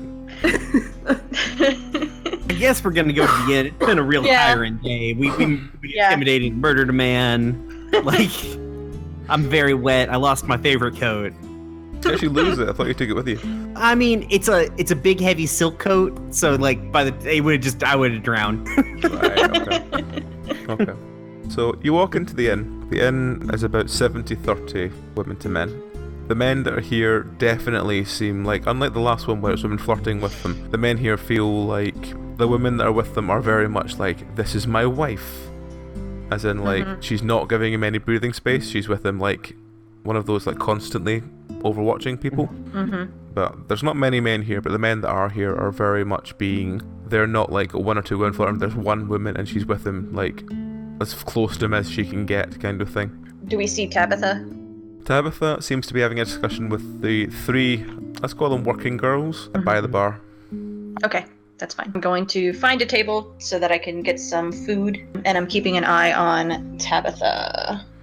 Okay. Leilani is going to go to the bar and chat up whoever is working behind the bar. Okay. The barmaid turns to you and says, so what are you wanting? An ale, and do we need rooms for the night? I ain't sleeping outside. Okay, then... She sort of looks at Gory and goes, I don't know if any of our beds would take you. I mean, I'll suss it out. You got two beds, maybe I can stack them some into comfortable floors, but I think a bed might break. Are you saying... Ma'am, I'm gonna ignore the fact that you have just insulted my weight. Well, she says, well, you can But have... I will just move the mattress down, it'll be okay. Well, you can have one of the 4 bedrooms, but if the bed does break, you'll have to pay us extra. I can probably make it through the night without destroying any of y'all's furniture. Okay. Are you doing anything else? It ain't like it's a boat or nothing. So. It's not like a boat and this is someone's face, yeah. Leilani's gonna mention to the barmaid that we are heading to Eisenport and just see what she says. Okay. Can everyone roll me a d20, please, just to see what if you pick up the reaction to everyone around you when you say that. Everyone roll? Leilani got a 10. Natural 20. Yeah. Rory notices immediately that as soon as the word Eisenport is said, everyone around goes hushed. And it's if they stop and seem to turn to you and look about what you're saying. Actually, all of you have rolled high enough to notice that the room has gone hushed and everyone's watching, but Rory especially is like, it's not even as if people are talking and quietly listening in, it's like everyone has stopped talking just to hear what you have to say next. Oh. So Lakey motions Rory and Tim over to the table. Okay. I'm not usually allowed in these places. There's so many things you can play with. Don't touch nothing, just not a goddamn thing. Can we get... Do you all have, like, milk or juice or something for the kid? The barmaid sort of looks quite confused. Usually I don't allow kids in the bar, but I suppose no one's really got kids around here anymore, so sure. He's Tabitha, and I'll point over to Tabitha. Tabitha's boy, he's with us, so we'll keep him under control. She looks at you and quite confused and says, yeah, the horse kid. That's sex worker. So anyway, so we're going to Eisenport. Is there any like sights of note? Have you been there? I hear it's beautiful. One of the women at the back stands up, points to you and says, you're going to Eisenport, are you? Well, you can rot with all the men. What? Excuse me, exposition, old crone. Yes. Could you please repeat that and also we get that all the men who go to Eisenport are low-life pieces of garbage and so on and so forth. The only thing up there is death. Are they dying? You leave us a life without men. You leave us to look after children, swanning off for your own affairs. I mean, we ain't ever been there before. Also, we're looking after someone else's child right now. Yeah, we're actually pretty, like, I bet you'll leave him. I bet you'll abandon him. That's really assumptive of, like, hey. That's just plain rude, frankly. We, A, ain't from Eisenport. We're going there to find somebody. And B, death? Question mark. Are you married? I mean, not currently, no. Good. That also is... Your wife would be unhappy with what you've done. That's very presumptive of you, ma'am. Why? I don't know much about you mountain folk. For all I know, you've got a husband back home that you've left with the children. Just like that as well. You are a very mean lady. I understand that there's some negative feelings floating around the room, but also death. That I'm gonna need like an explanation of the death bit, because, like I said, we ain't from Eisenport. We don't intend to stay there, and Or also die we there. don't intend to die at all, ever. Ever. She sort of points. There's a couple of other women sort of stand up and all point towards you at the same time and say, Just you wait. One of your lovers will send a letter. You've met your dream woman. That don't sound like dying, though. Like, and I'm fine with the infidelity. It's a shitty thing to do to a person. I understand that, but that's not dying, and dying is far more important to me. they all just kind of go, The warning has been given. and they sit back down and look at you, just staring at you. All right, well, you all have a good meal. So that's creepy as fuck. Do you all do that every time people come here? The barmaid Y'all just leans practice over and just goes, They do it a lot. Don't worry about it. I mean, it seemed very well practiced, so. Okay, so why do they do that? Person Well, behind the the bar barmaid without sort a of name. speaks to you in a very hushed whisper, but says, They all lost their husbands. They were some of the first that lost their husbands. Okay, when did it start then? Oh, it's been So it's not 30, always 40 been- years. 30 or 40 years. The men go up, they never come back. They send letters saying that they've met their true love and, bye. Huh. Okay. That's weird. So, are you saying that maybe we shouldn't go up there? What about women who go up there? Why would women go up there? Well, I mean, I'm a woman and I'm going up there Well, why are you going up there? because I want to. I've heard That nice ain't things exactly about it. true. We've been hired to go there. Maybe we Girl, don't just hush. I've heard of a few women who went to try and find their husbands, but many just resort coming back and drink themselves into oblivion. Are there any of them around? Women who have gone up there and come back? Well, you've just heard from one of them. She points to the old woman who's still giving you daggers. Okay. What does she drink? I think she's still drinking hospice. She hasn't Okay. been drinking anything alcoholic what- for years. We've kind of weaned her onto this and she's not complained yet. Great. One horse piss, please. And I'm gonna go give this lady a drink and Okay. She try gives to you pump her this, for information. like, wooden beaker full of, like, what stinks to high sin as you get close to it. And as you kind of walk over towards the woman, you notice she is actually drinking this. Okay. It's not actual horse piss, though. I mean, maybe. Yeah, I sure hope not. Alright, so I'm just gonna kind of... Just leaving it out there, I'm not saying anything. Okay, great. I'm gonna set it in front of her and then sit down across the table from her and say, So, men, huh? Yes. They're all the same. Yeah, I know, right? So, what did he do to you? My husband left me. Promised me he would bring me all the gold he earned. Did he? He didn't even send me one measly bag. What a douchebag. So I went looking for him. I went to this Eisenport, and I saw the women flaunting themselves like cheap whores. All they do all day, you ask them, Where's my husband? And they tell you, never heard of him. Do you And ask you it in say, that he came particular here, I tone? know he did. And they go, nope, never heard of him. And then you speak to the one with the bracer on her arm.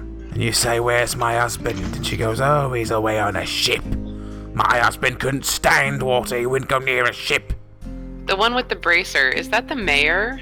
The one that they call the mother? She's the worst of the lot. Okay. She wears a robe and a bracer on her left arm. Is it the same person now as it was then? I don't know. I was only Okay. there once. Came back here, started drinking this piss.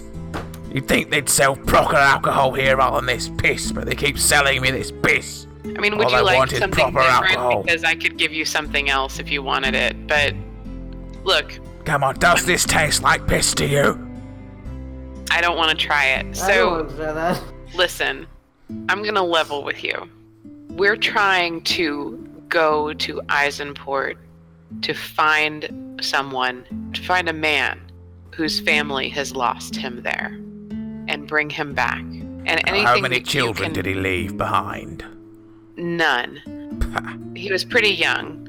So anything that you can tell me about your experiences there would help. They are all liars. All of The them. women? All of them. The women and the Disgusting men. liars. Okay. So is there anything else? Anything at all that you noticed while you were there? They're all covered in gold. They love it.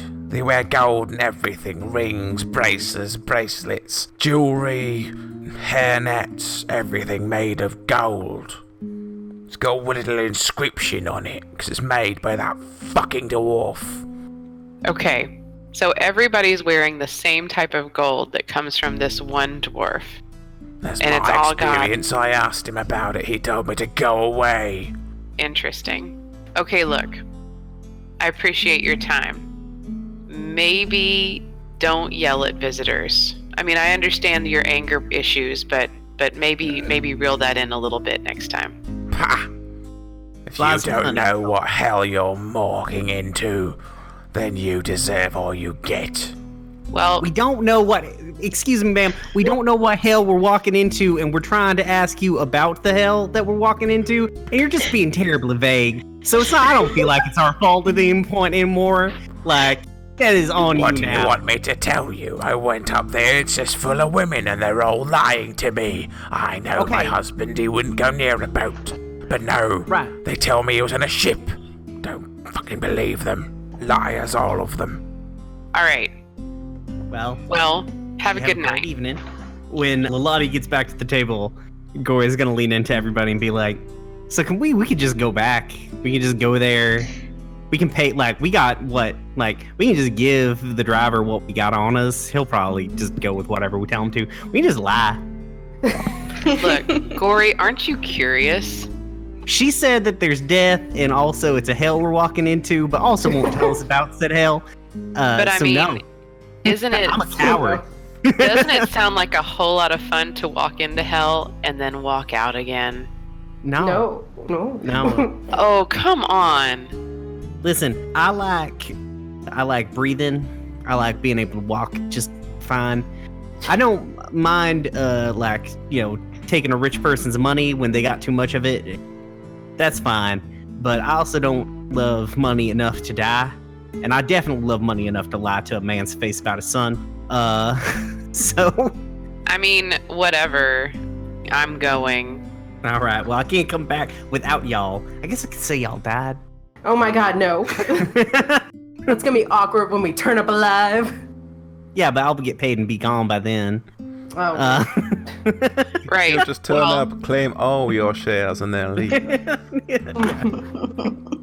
Listen, I mean, the only thing that he hired us to do is to look to see if we can find where his son is. That doesn't mean that we need to die for this information, and that doesn't mean that, you know, we necessarily need to put ourselves in danger. I think all of these people are angry and upset, and they think this is the worst thing in the world because it has taken everything that they have. Basically, I think it's a bit of hyperbole. I mean, they I do don't- seem like the dramatic sort. Yeah, I don't think that we necessarily have that much to worry about, and if we do, I mean, we can just leave. It's fair. We don't have to kill anybody else, so. Should we be concerned about Rory? What? Rory, you're male. So is. Oh, damn it! I am the only. Oh man! Rory, I'm sorry. You're gonna die. You're gonna die because a lot of sirens are gonna want whatever. Can we disguise you? I mean, listen. really- If some really attractive women decide to come up to us, I can't say that I'll necessarily have the best self-control. But keeping in mind that everybody else that says yes to these women gets taken away, like. I think I can handle it. Also, you can just lie. You could just lie, Rory. You're just a big cat person. They don't know. You might also be ignoring the fact that maybe I'm valuable to you because I can get information from them. But it seems that the only people who can't resist them are I males. just did. Did you not witness that? I gave a kid a piggyback ride instead of going to a room. We're talking about going to Sex Hell Eisenport, not like this bumble. Yeah, this is like the suburb of Sex Hell. This is not downtown Sex Hell. So Shit ain't real yet. maybe we should disguise you. What? Nah, I think. Listen, we don't. Can need you to dress disguise up like a lady cat? What? This is insulting to me. I feel like unless you guys want to talk to the rest of, I don't know. Everyone seems to be mean and staring at us for the rest of the evening. While Then I guess we let's go to bed, I guess. But hey, Rory, you should probably consider the possibility that you're the only one in this group who might not be able to resist the wiles of downtown Sex Hell. Wow. Thank you. I'll take that to heart. Okay, good luck. Let me know how it works out for you. All right. Rory will remember that. So you go to bed for the evening, with Gory doing his manipulation on the mattresses to not destroy the bed. Yeah, you just take the mattress off, put it on the ground, then lay on the mattress. Boom. Lakey's not gonna go to bed until she's sure that Tabitha's, fine and also coming to bed. Tabitha seems to have a long discussion with the other working girls of the tavern, but seems to sort of join you later on. Tim, however, is running around as if he's flying. Okay, is he bothering people? Not really, no. And then when you go to the room, he seems to be bouncing up and down on Gory's bed, because Gory's bed is now on the floor and he thinks it's a game. Nah, I'm needing to sleep there. Please don't. But it's so bouncy, and I don't fraud. have to worry about breaking the bed because it's on the floor. Hey, Tabitha, if we gave you some money, could you and Tim maybe stay here until we come back for you? I just don't know that going to Eisenport is the best idea for the two of you. She sort of considers it for a couple of minutes and says, well, I suppose it's better living conditions here and there's less memories here, so maybe. Yeah, and if we get any pertinent information for you, we can all, we gotta come back through here, we can give it to you. Okay, how much would it take for her and Tim to have a room and food for, say, 5 days? 5 days. Probably cost about 20 gold. Okay, I'm gonna lay that on her. Okay, so she takes the gold off you, sort of blesses you, and then takes Tim to their own room, so he's no longer bouncing on Gory's bed. Cool. Sweet. Yay. We're not responsible for their murder anymore. Hooray! It'll be real sad when I guess we all die in Sex Hell. But so the next morning, I guess. So the next morning comes and you all wake up, have breakfast. Are you wanting to do anything before heading off in the car? I'm fine. Nah, I mean, old ladies just yell at us apparently in this town, so that's their main export is yelling old ladies. Does anybody want to go to confession or anything? We've got nothing to confess about. We're fine. Then you head off from Bishop Underpuddle and you head along the sort of winding road towards the next town. And as you kind of go over a rather steep hill, you come to Limestock Bay. Now, immediately as soon as you go over the hill, the stench of rotting fish is just so constant and so heavy that it's making all of you feel a bit queasy. Except for Rory, who I'm sure is fine. I think it's pretty rotten. Rotted fish. Yeah. Was it Julian, right? The name of the Yeah. Yeah. driver? Yeah. Julian, does it always smell like fucking awful here? He goes, Yep, it's Limestock Bay. It stinks. Alright. The less time I can keep Flash here, the better, but he needs to eat again. Alright, that's wonderful. Believe me, I'll be as quick as I can. Alright. What do we notice about this place besides the smell? as you're journeying down the hill towards it, as I said, the stench of rotting fish is quite strong. Immediately, even just from glancing into this village, you see this village is ridiculously poor. It seems like every of the houses are like hovels, and there's an inn, but it's very dilapidated and looks like it's not been well looked after. It looks like there's like lots of stalls as you get close to the town, but they look like they're all like orange boxes kind of thing, but like nailed together really crudely. And the women there, they're all wearing big thick black robes, and as you get close to town you hear fish! We sell fish! We're very aware we have faces. And as you come into town, when you've reached the sort of town square, you see there's a gallows, and there's a body hanging on the gallows. It looks quite rotten. It's been there a long time, and one of its arms has been pinned up, pointing towards the road to the north. And above the gallows it says, "We do not abandon our gods." Well, I'm glad that their main industries are fish and capital punishment.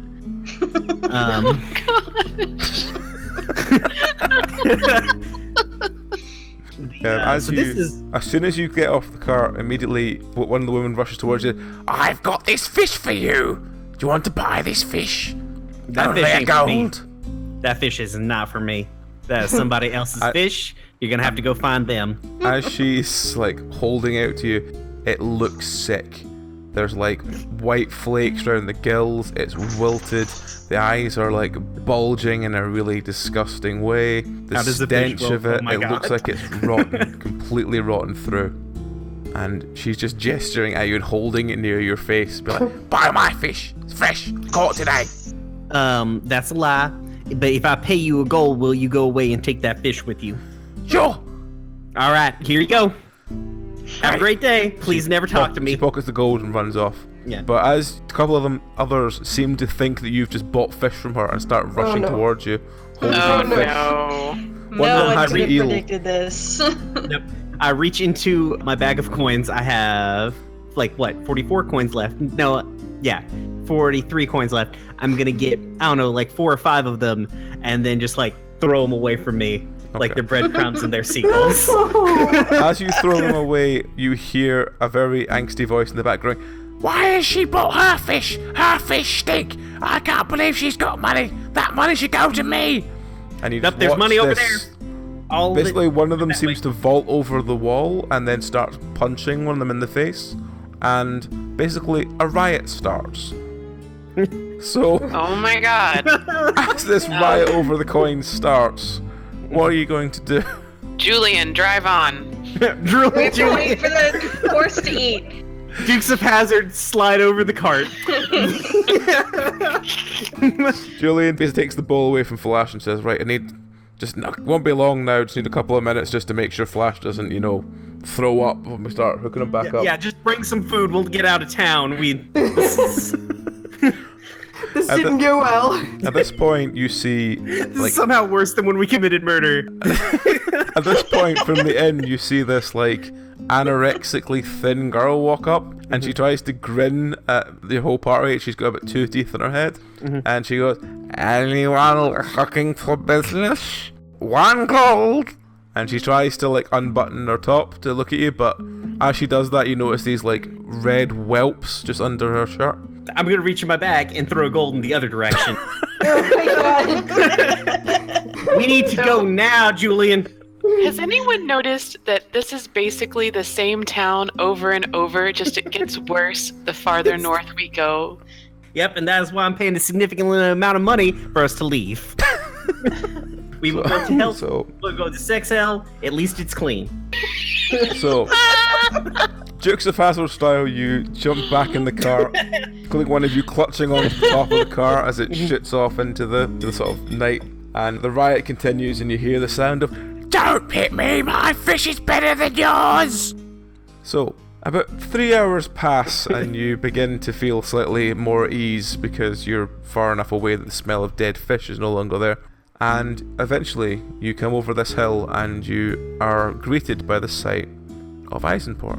It's a very small, it's slightly bigger than a town, but we'll just call it a town for argument's sake.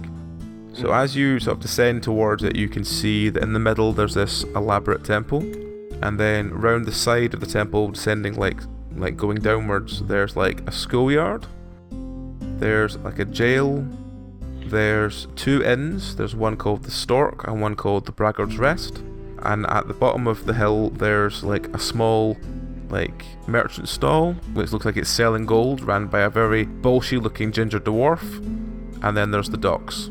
But as you pull up next to one of the like many fountains. There's actually quite a few fountains in the village, and as you do, you notice that there are several women just sort of sitting around the fountains, like eyeing you up as you basically get off the cart. And there is a lot of interest shown to Gory and Rory, whereas the rest of you don't seem to get much attention at all. All right. So, what time of day is it? It's, let's say, about 8 o'clock at night. And the goldsmith dwarf fella, seems to still be open, or lights are still on in his shop? He's still there. He seems to be in charge of like 2 groups of women who all seem to be working on things. Okay. About how many people seem to be in the shop? It's like a sort of stall rather than a shop, but... Oh, okay, I'm sorry, I misunderstood. Yeah. It seems to be about maybe 2 groups of 3. 2 groups of 3, okay.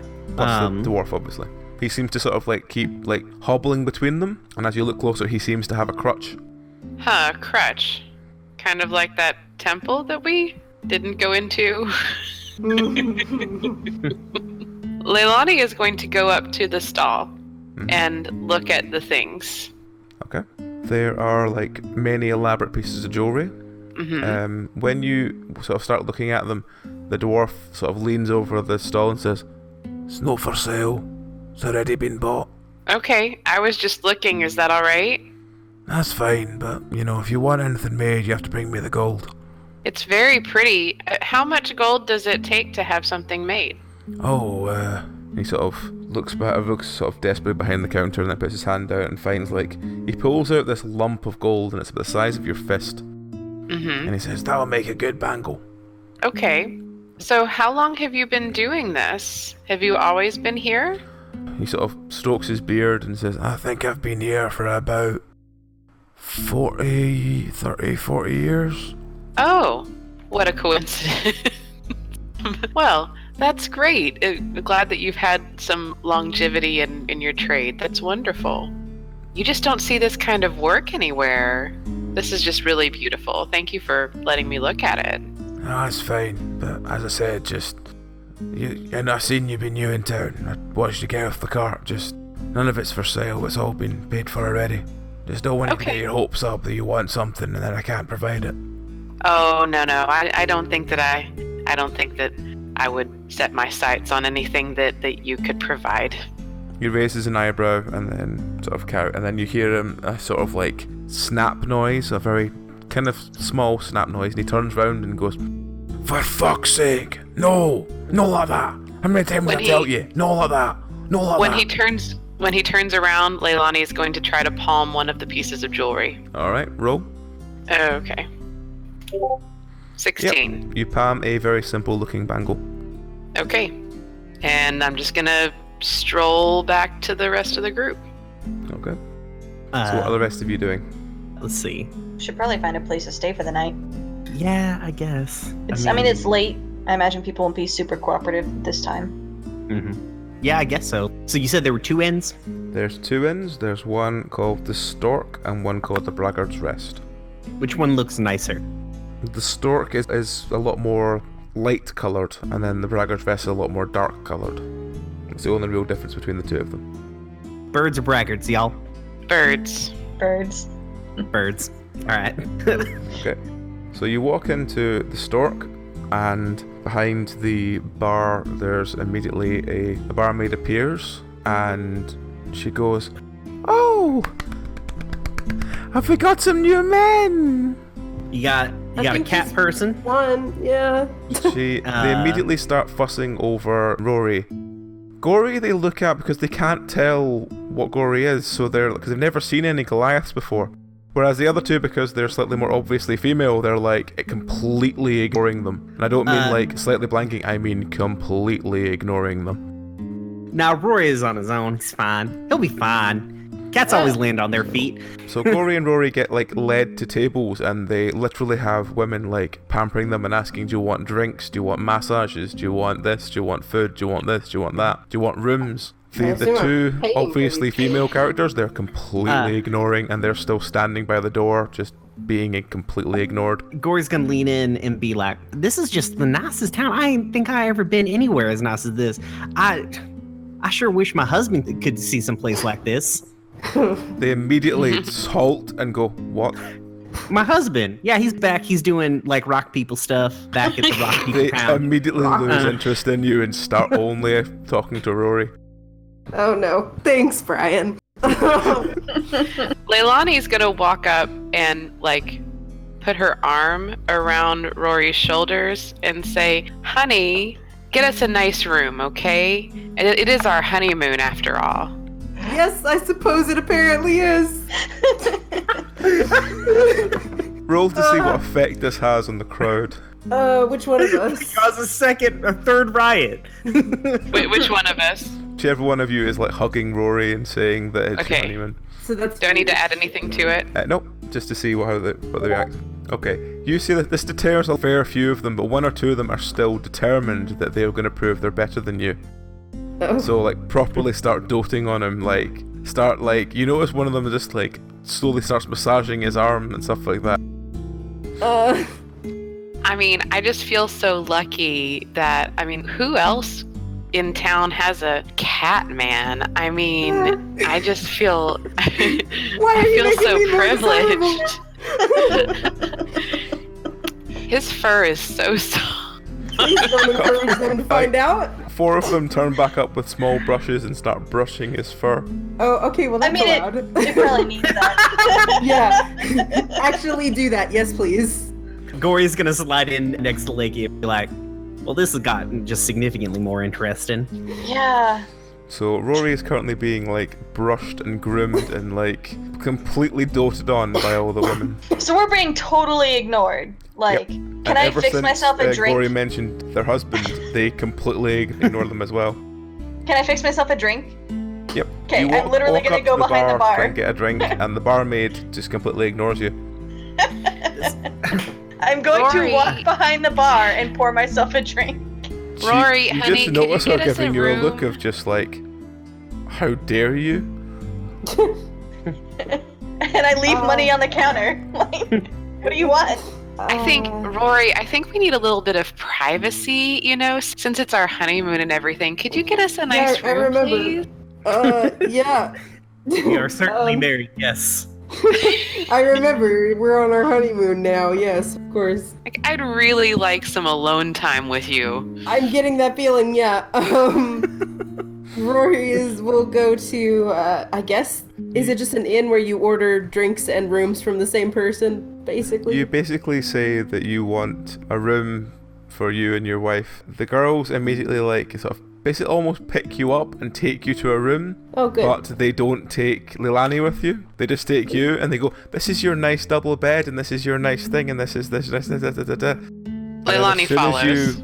Once you've kind of put your stuff down, they kind of grab you and take you back downstairs again and say, "That's you, that's everything you need, and that's your room. That's just for you. No one else, just for you." Okay, well, just for me and my wife. Perfect. Thank you. They're sort of standing looking at you blankly, just like, "What? No, just you. You can't share a bed. It's not... Wait, have you got a ring?" I shall Yeah, return. also, this will be a great point for Leilani to give me that bangle, and I can convince them that we don't use rings anymore, we use bangles. Interesting, okay. Yeah, I've got a plan. All right. Oh dear. Yeah, because the only plan I've Well, got that so really makes a far is difference, to but, convince yeah. them we're actually married. Because I can't back out of this now that my wife exists. Right. But I mean, also, you're a cat person. I'm a big rock person. Who says that we have normal... We're all together. Yes. I mean, that's fair. Oh, God. Shannon had to be my wife. What do I do now? I mean, I think Lakey and me were just, like, content to be like, I guess we're just gonna rob the place blind. I mean, that's my character. I totally want to rob the place blind, but now I have a needy wife.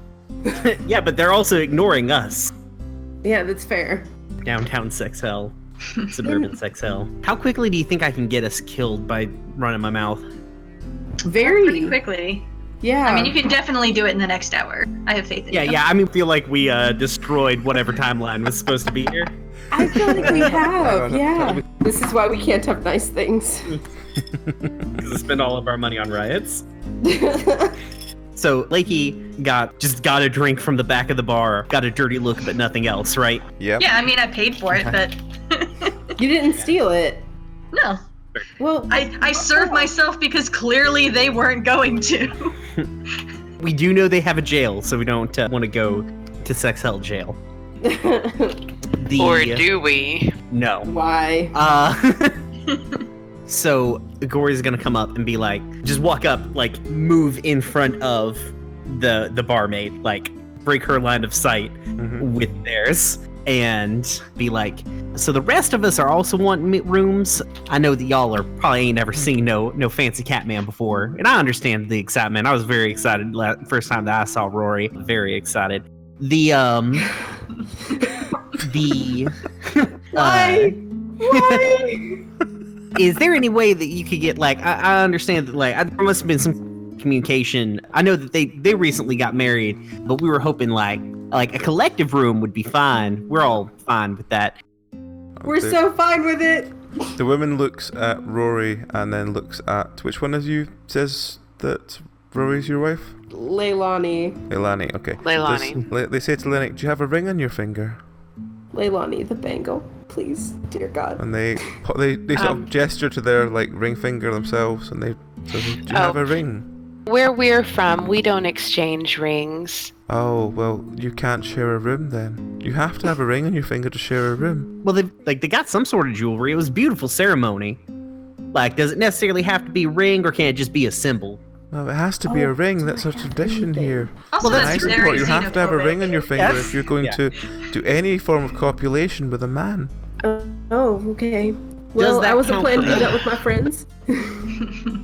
Well, Do I have anything useful? where would I get a ring? They just look at you really blankly, just like, if you don't have a ring, then I'm afraid the poor cat man will have to spend the night on his own.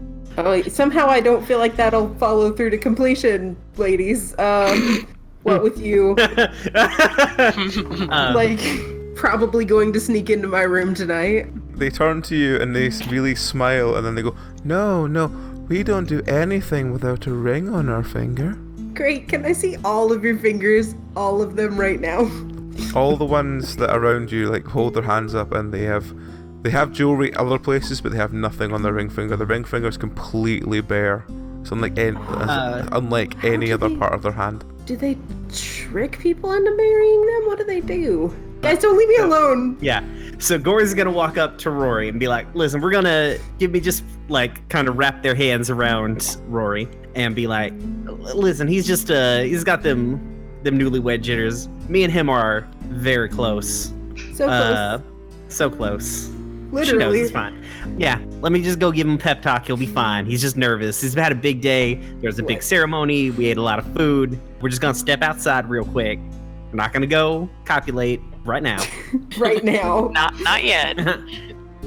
So just everybody chill out, and like Gory's gonna be like slowly walking Rory out at the bar. They do sort of like passively protest, but they're kind of not really unsure what to do about you because, as I said, they're really not used to Goliaths. So once we're outside the bar, shut the door. Is there anyone else around outside? Not immediately, no. Okay. In a hushed tone, Gory's gonna be like, all right, Rory. Hi. Hey, we're gonna have to cut off your ring fingers. Wait. No. I'm gonna have to say no? No, it's okay. So they're a cult, right? They're definitely a cult. That's what I'm getting. How do they make people marry them? They probably... Don't leave me alone! I'm not leaving you alone, I got you. Scritches you. Oh god. No. We warned you. Why am I a cat? We warned you that you might not want to show up here as a dude. Hey, you're not here. Yeah. So, Okay, alright. fine. So here's what I'm thinking. Alright. Okay. It's only a 2-story building, right? Yeah. Yeah, okay. Alright, you're pretty... I'm imagining you're pretty, agile, right? Cat and such. Sure that I am that thing. I imagine you are Yes, with your you are. sheep. Yes, it looks like I've consulted my thing, and I am. Yeah. Well, you're also a cat. So just go to your room, lock the door, put like a chair in front of it. Jesus. All right, and then just kind of get on out, and we'll get you on over into our room, and you'll be fine. Also, How are don't y'all drink. getting my room? Don't drink anything. Don't eat anything. All right. How are y'all getting a room? Because it didn't look like they wanted to give you one. They didn't want to give us a room with you. Oh, Yeah, that's okay, yeah. well, We'll have a separate room. great. Okay. Have fun with that, and I'll go Yeah. probably get married on accident. No, just go to your room, lock the door if you can. If not, just put your whole bed in front of the door. Wait, can we just go back to cutting off my fingers? I mean, we can. I'm fine. I mean, that would be very fast. We can just go inside. There's been a horrible finger-related accident. So, Alrighty, I'm gonna go up to my room all alone. okay, just go with the flow, and we'll sleep. Do they So I'll go up to my room. Did they try to follow me? As you kind of go back into the room, on the table where you were sitting, there is this elaborate feast that they've basically prepared for you. I'm not gonna eat it. Rory looks at Rory with a look. through the wall. It's like, but we got all your favorite things, like fresh fish that has been lovingly prepared for you. Oh, that's very sweet. And Rory's gonna slam the door in her face and lock it. So you're now up in your room on your own. What do you do? I guess I'm gonna climb out the window, shimmy No, wait along till the wait till we're in our room. Did you not also go to your room? We don't have one yet. We don't have I'm one. gonna We're sit on carrying the one. floor and twiddle my thumbs because I still have them. Okay, we'll cut to everyone else trying to arrange to get a room. So currently there's this table with this elaborate feast on it that all the girls seem unhappy that the man cat has not had shown any interest in. You know how cats can be. You change their food, they don't want to eat it. It's fine. Rory will yell from upstairs, rude! He's always been such a picky eater. Maybe if we put more mirrors in his room, he'll be happy. Why would that make him happy? Don't catmen love mirrors? Is there anyone else in my room with me? No, but you think there is because there's already 3 full-size dress mirrors. Jesus. Do And our, the only thing on the bed is this quite large, cat brush that they seem to have left for you deliberately. Rory's gonna put a chair in front of the door and then probably paw at himself in one of the mirrors. Smash cut to them being like, I don't think he likes mirrors too much. Oh, this is great! There's another cat in here, guys! But yeah, we would also we're real tired. We thing got worked out with Leilani, so if the 3 of us could get a room, that'd be just super. So that'd be super. One of them sort of turns to the barmaid, and the barmaid sort of gestures a sort of follow me gesture, and they lead you along to the back and down some stairs. Oh, jeez. Downstairs? Yes, this is where our other rooms are, and they open the door, and it's 3 very simple beds. In the basement? Well, y'all enjoy the night down there. I'm safe in my locked room with my mirrors. In the basement? You're gonna die, aren't you? Are there any windows in the room? There's sort of one at the back, but it's quite small. Okay. Too small for a person to fit through? You could probably struggle I'm to not get getting through through it. that. It's definitely not going to fit Gory, though. Alright. Gory looks to the other 2 and like, this'll be fine. We're just gonna get settled in, then we're probably gonna come. At least I'm gonna come up and get some food in here in a bit. That alright? The girls sort of go, oh, you'll want this, and they basically put a crate on the ground They open it and they say, "It's fresh Rizzini. It's alcoholic and also good for cleaning. If any of you want to clean your room first or, get drunk, go ahead. But we prefer you not bother the important guest." And they head upstairs. Why have we already split the party? Okay, so they shut the door, right? Yep. Gore's gonna be like, so they're all a fucking cult, right? This is just a fucking cult. Yep. Leilani's gonna pull out the piece of jewelry that she palmed and ask Gory to look at it and see if maybe it is magical. Sure, what do I do? How do I do this? Just roll plus your rent. Okay. What the fuck? You think Oh, it's, no. it's not at all. You end up breaking it, trying to turn it over in your hands, Shit. and you're looking thing's at made it like now a in piece two of separate shit. parts, Damn. going like, "Oh, this is just cheap rubbish," and you throw it over your shoulder. Well, wait a minute. Leilani has Arcana too, so she's gonna get the pieces and take a look at them. Okay. I'm real Natural garbage. 20. Jeez. The Yes. the thing itself doesn't seem to be magical, but the gold it's made from seems to be. There's something magical about the gold. Really? Like, it doesn't seem like normal or, mined up gold. It seems purer by a significant degree. Interesting. Okay. Well, maybe it's time to go ask some more questions of Mr. Dwarf Guy. Here's a question. Has anybody married Mr. Dwarf Guy? Why do they leave him alone? Well, because he makes their creepy cult jewelry. Well, Someone's gotta thanks, make the Brian. ring. Yeah, somebody's gotta make rings for their creepy cult. Why did she give us alcohol to clean the room with? Also, Right, to like, drink. why? Also to drink, yeah. Yeah, let me get one of those out. Is it in like a crate full of, like a It's crate like of a bottles? crate full of glass bottles. You open a bottle and it stinks of pine. Aw, and I'm the one with the empty flask. And so, It's but it high- smells like, highly alcoholic, alcohol. stinks like Mhm. pine. okay. Oh, kind of like juniper beer. I've had that once. Sounds terrible. The dude's letter said something about pine. It was kind of like drinking a Christmas tree. Yeah, kind We of. Yeah. have a. I've had it there's once. It tasted like drinking a Christmas tree. Yeah, So like every gin I've ever had. and it gets you a really bad headache afterwards. It's really like high alcohol, cheap alcohol. Yeah, so he did mention the scent of pine in his And letter. the wine that the region has to offer. So All right. I explicitly told Rory not to eat or drink anything. I'm sure he'll remember that. So basically, she gave us a crate of pine sol to drink. yes. Hmm. Is the room particularly dirty? Like, It's not very well lit, so you can't really tell. Are there any torches, candles, anything along those lines? There's an extinguished torch on the wall. All right. Well, I guess I'll go ahead and get that lit up. All right, y'all, chill here, or don't. I don't actually have any kind of plan for y'all. I told Rory to meet us in our room, but I don't think that he knows that we're down in the basement. So I'm gonna go and try and tell Rory that we are down here. I have a really bad plan how to do that. BRB. Okay.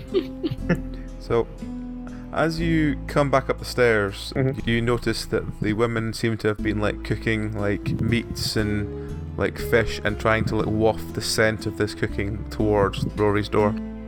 Gory's gonna walk up and be like, that smells just, gosh, that's just wonderful, y'all.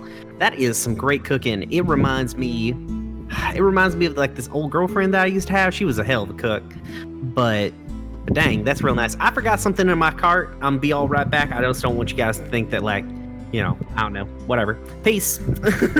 And Gory's gonna walk outside. How do they react to those comments? They sort of, as soon as you said your old girlfriend, their ears picked up and they're like, wait, are we wrong? And they're not sure whether to hit on you or not, so that they're really confused. Sweet. Keep them in a state of confusion. That's my plan. As you walk outside, you see about 3 or 4 pregnant women all walking down the street. Oh, y'all need any help with anything? Y'all needed an escort anywhere? They look at you and they go, oh, aren't you lovely? And one of them strokes your arm and then goes, but I'm afraid I'm full at the moment, and carries on walking. That's fucking creepy. That's gross. You have a good night, creepy, gross ladies. I'm gonna walk around the side of the tavern until I see, I guess, a window with a light on. Okay. I'll never be able to look at a pregnant woman without thinking of that phrase. I'm gonna throw some, throw some ball bearings up at the window. Okay. Try and hit the window. You're gonna Try and break get my window. Right, No, they're roll to see how ball you get on bearings. with the window. Yeah, I guess I'm gonna break the window. No, just knock on the window with the ball bearings. You throw and you hear a sort of tap. So Do I hear this in my you do room? hear the tap, yeah. I'm gonna look out the window. It's Right, gory. roll to see if you hit Rory in the face with a ball bearing. Okay, Oh. sweet. Yes. No, you're fine. Okay, good. You managed to not throw another one as Rory looks at the windows. Okay, I'll look out the window and I suppose I see Gory. Yeah. Oh, my yeah. hero. Yeah. They've got us in the basement. We don't have a room upstairs. Well, that's great. I'm up here. What do... I don't listen. Just don't eat anything. Do not drink any pond ass, fucking firewater bullshit. What? And also, this place is hell. This is bad. So I'm gonna try and get some information about the elf. If they're like, we don't know who he is, let's just go tomorrow. They're gonna be like, we don't know who he is. That's great, but at least we asked. I can say we asked. I'm sorry. Are you very attached to this elf person now? You're supposed to be my hero. Listen, I'm trying here. Jesus. I'm gonna go paw at a mirror. Listen, Rory, just don't open your door for nobody. That was on the list of things I was gonna probably not do. Somehow Alright. I feel a whole lot safer than all y'all. That's Like- not true at all. I mean, as long as I don't give in to them, they're just gonna be nice to me. Listen, they're gonna put you on a boat and they're gonna do what we did to Thomas. Wait, they're gonna bash my head against the side of a boat, then leave me to drown in a river? Maybe. Lake? They're gonna hit you up. Anyways, we're out. Like, just don't anything. Alright. Out. You two are literally like Romeo and Juliet in the window right now. Oh, I'll let down my tail. Yeah, I remember that classic Shakespeare scene where a big purple person is talking to a cat person. It's like, hey, don't eat or drink anything because they're gonna drug you. That's exactly how it went. Very well I'll done. smash your head into the side of the boat and let you drown in the lake. That's definitely Um, 14-3. It's true, yeah. Jeez. It's right before the gang fight. So Gory's gonna come back in. When you leave, I'm going to close the window and then I guess put some stuff over it, like a sheet and maybe a board. One of the mirrors. You put one of the mirrors in front of it. As Rory is proofing his room, and Gory walks back into the room. As soon as Gory walks, one of the women walks up to Gory and goes, "So, you had a girlfriend?" Oh, you can get a special room. Oh yeah, it was a while ago. We were kids. Oh, It was about. so are you you- can procreate. Yes, I can. And the girls immediately start flocking around you and offering you food. Oh, Brian. I didn't say how.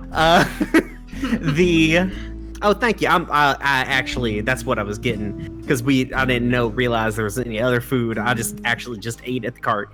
They immediately start bustling you up to a room next to Rory's. Oh, all my stuff's downstairs. I need to go get my stuff real quick. They tell you that they'll go and get it for you.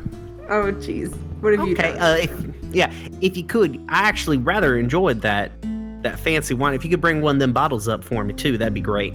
About 3 or 4 minutes later, the two girls in the basement see this troop of girls charge in, grab Gory's stuff, and run back out. Wait, And, I told you I had a bad plan. and It was to get a better room. Gory gets this quite elaborate double bed again room. This bed looks like it could easily even take a Goliath, jumping up and down on it. It's properly very well established room. Everything feels sturdy, and immediately as well, Gory's get offered of food and got a crate of Retsina and everything. Okay. All right. Well, I'm gonna retire for the evening. Probably have some of this nice wine. Y'all are just like the most hospitable folk. Okay. Leilani is gonna look at Flaky and say, "So, how do you feel about pressing somebody for information?" I mean, it sounds better than sitting in this tiny dark room. I think we have an appointment with a dwarf. Sounds good. Okay, great. So, Okay. should we just nonchalantly walk out the front door? Or... Yep. Okay. we're gonna go stalk a dwarf. Okay. Have fun dwarf stalking. So you walk out of the inn itself, you look down, it seems the stall has been closed for the evening. Mm-hmm. What do you do? Well, surely he has to, live somewhere. Can I use tracking to, see if Yeah, you can use a tracking. cart has been rolled somewhere or what have you? Okay. I'm also, I think, good at that. Can I help? Yep. As you go down, you notice that there are obvious, crutch and footmarks, and you follow them up to the Braggard's Rest Tavern, which is the other end. Good. Great. As you walk inside, you see the dwarf sitting at the bar, nursing what looks like a very large ale. When we walk into this bar, is it the same kind of reaction as the other one, i.e. we're totally ignored? Yep. Okay. It seems also the dwarf is ignored as well. Okay. Leilani is going to just kind of fade back out the door, and I think that what we need to do is wait for him to come out and grab him. Yeah, I imagine he must live somewhere nearby, not in the tavern. Right. As we're getting into evening, random event. You look up to the sky, the clouds part, and the moon is full. Oh shit. Oh no. Are you sure that was a random event? That was a random event. Listen, I already wrote this down in the script. This is what was supposed to happen. If it had been a low roll, there would have been no moon, or there would have been a upper moon, but Yeah. no, full moon. Lakey pales and runs the fuck away from Leilani. Just bolting. Communication. Okay. I mean, really, how do you breach that subject? We've only known each other for 2 days. Leggy sits down and is like, so all that stuff in that fish town was bad. Also, I'm a goddamn werewolf.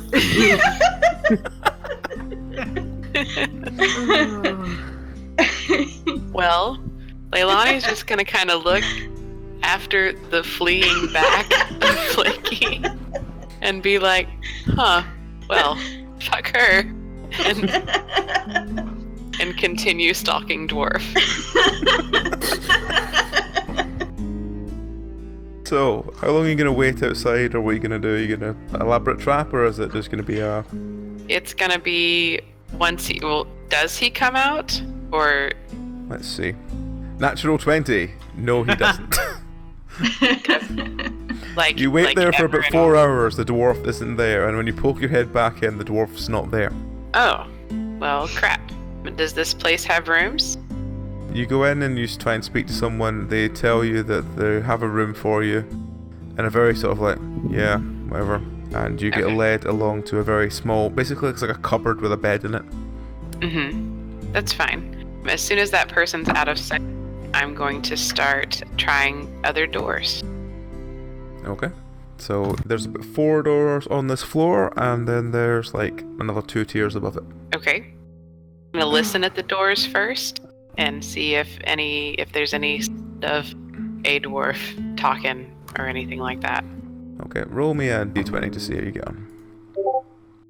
Ugh. After listening to the doors for about 40 minutes in total, you can't seem to find one that's got a dwarf inside, just from sound alone. Okay. Well, so either he stays here or he doesn't, or he snuck out in some way. Is there a back door to this place? You check around for a back door. There seems to be a back door, but it just leads into the street, as in you'd have seen him if he came out the back door. Okay, so Leilani's gonna try to just very quietly open open some doors. Ooh, actually, never mind that. Strike that completely. The rooms, do they have windows to the outside? The sort of cupboard room you're in, yes, it's got a small sort of grated window. You could probably squeeze through if you were to sort of put your sort of effort to it. Okay. Well, what I'm asking is, could she climb up the outside and look in the windows to see? Okay, that's what she wants to do. Okay, roll. 12. After seeing some sights that very few people should see of some of the Eisenport women in various different private time on their own positions, eventually see the room that the dwarf is in. He seems to be like huddled up in a bed, snoring loudly. Okay, can I open this window? Yep. Can I do it quietly? You basically like slide into the room. Okay. Do I need to roll for it? Not for getting into the room, no. The dwarf's snoring so loud that you probably would be able to get past it. Okay. I am going to attempt to put a hand over his mouth and a dagger to his throat. Okay, roll. 16. Yep. You basically wake him up by like muffling him and pulling a dagger to his throat. His eyes bolt open and he looks sort of confused and then quite scared by you. Okay. What do you do? I'm going to take my hand away from your mouth, and if you scream or try to get anybody's attention, I will kill you. Do you understand me? He nods slowly. Okay. Taking my hand away from your mouth now. If you answer my questions, nothing will happen to you. And take my hand away from his mouth. Okay. Okay. I am looking for an elf young man named Dorian. Do you remember this person? You see him sort of thinking for a minute and then he shakes his head with the kind of like, no, nothing. Mm-hmm. Sure. Okay. So why do the women here leave you alone? He gestures towards his left leg. It's completely mangled. It's like, it looks like it's been like savaged and broken and it's not healed properly, and that's why he's got the crutch. Why does that matter? He just sort of shrugs and just says, none of them seem interested in me. I think so it's they because I'm don't a cripple. Were you born? No, with that? I was maimed by a sea leviathan. They've gone full misery on this guy, guys. That's great. Okay, so what's the deal with your jewelry? He sort of looks around to see if anyone's actually listening.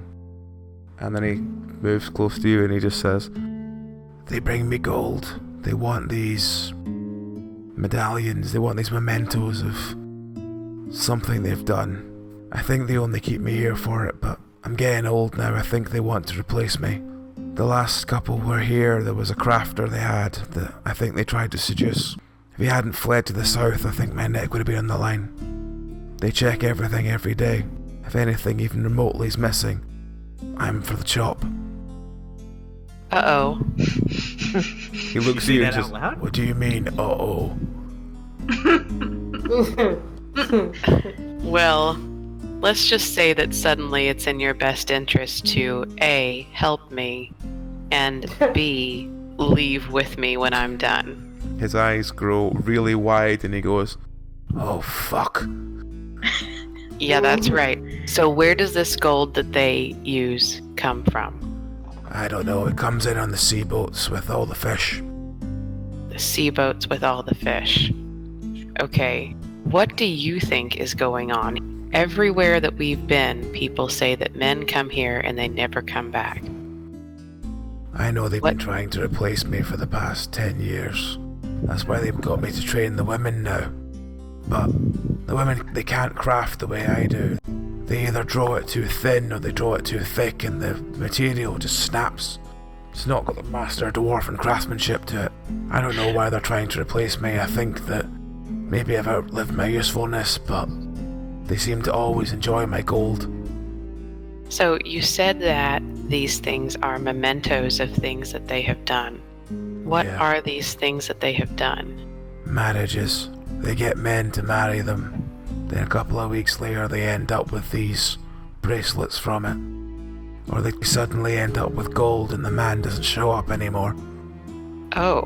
I thought they were just having their affections bought for a long time, but now I'm not so sure. I don't know if something else is going on, but I've not seen anything else. But then again, I go to bed at night, so maybe it happens at night while I'm asleep. Maybe it does. Okay, listen. Is there anything else that you think I need to know about this town? About where to look to crack this mystery open? Anything? Because, again, it's your best interest to help me out now. He thinks for a couple of minutes and then turns to you and says, If you ever end up in the jail, check under the bed. If I ever end up in the jail, check under the bed. It's a way out we installed a while ago. Just in case, we ended up in there. But, Who's we? well, it used to be me and my brother, but I'd rather not talk about him. Oh. Okay. When I was out at sea, me and my brother were out doing killing and, dwarven things. Battle, hero, go and kill Leviathan, aye, sure, no problem. Just dwarf things, yeah. Yeah. I got maimed by one of the sea Leviathans, dropped my axe to the deepest part of the sea. I woke up in this town with my brother. He didn't last long. We were told to help build things. Once we helped build the things, he went missing. Interesting. Okay, look, keep quiet, keep on with your day, and we'll take you with us when we leave. he sort of nods and says, Well, if you can think of anything I can do to help, just let me know. I will. Thanks. And then Leilani is going to do a sweet, sweet backflip out the window. Why? Because she's just that extra. fair enough. All right. She's going to go back to the... what's happened with my werewolf friend? Okay, so let's cut to the werewolf time. So, Flicky running through the streets as a werewolf. What you gonna do? It depends. How in control am I here? Because you've just noticed the moon, you're beginning to start changing. Okay. I mean, what kind of werewolf are you? Are you one that the clothes rip off of? Or are you one that just changes form within the clothing? Or are you one that your clothes disappear, then they reappear when you change back? I mean, what are we talking? I like the last one because it's the most convenient. Okay, we'll work with that one then. No, actually, I like the one I've noticed in time to be able to take my clothes off. Okay. And I you're find just a running place through the to streets, frantically stripping. Yeah. I find a place to stash my clothes, and I'm gonna try to find the least populated place. So probably I'm actually gonna try to bolt out of the town and stash my clothes someplace near the edge of town. Okay. Because being around people's kind of dangerous. Okay, so you kind of sprint out of town, you find a sort of small hollow in a tree to shove all your clothes in. What are you going to do now you're full werewolf? I think, I don't know if it's more interesting if I don't have control over it and just go fucking hunting, or if I do have control over it and now I'm just a fucking werewolf. It's up to you, I don't mind. Let's do odds and evens here. Odds are I don't have control. I do have control. Awesome. So now that I'm wolfy, I'm going to try to take advantage of it. I think I'm a little surprised that I have as much control as I do, but because I have I imagine heightened senses, I'm going to try to use that to my advantage and kind of stalk around the city in the dark and try to see if I can find any weird things going on. So roll to see if you find anything random. No. It's nothing good. You don't find anything random, but you do find yourself at the docks, and you notice that there's lots of boats. It's sort of early morning at this point, maybe 2-3 in the morning. Mm-hmm. You see a lot of boats setting off to go fishing overnight, and you also find the very old carcass of what looks like a galleon or ship that never seemed to have got built. It just seems to sit there, and as you examine it, to your sort of wolf senses, you realise that this ship has been here for at least several years. It's as if that this is used as an example. There's parts that look like they've had nails put into them, but the majority of this husk has been here for years. Is it steady?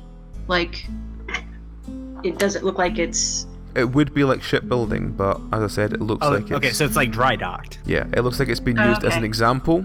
Oh, I see. Like, oh yes, we build ships here, but it doesn't look like there's Like, actually it been any doesn't- shipbuilding. Okay.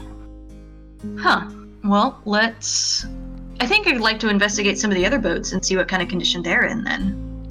If there are any other boats in this harbor. It's all sort of fishing boats, but yes, you can have a look at them if you want. Yeah.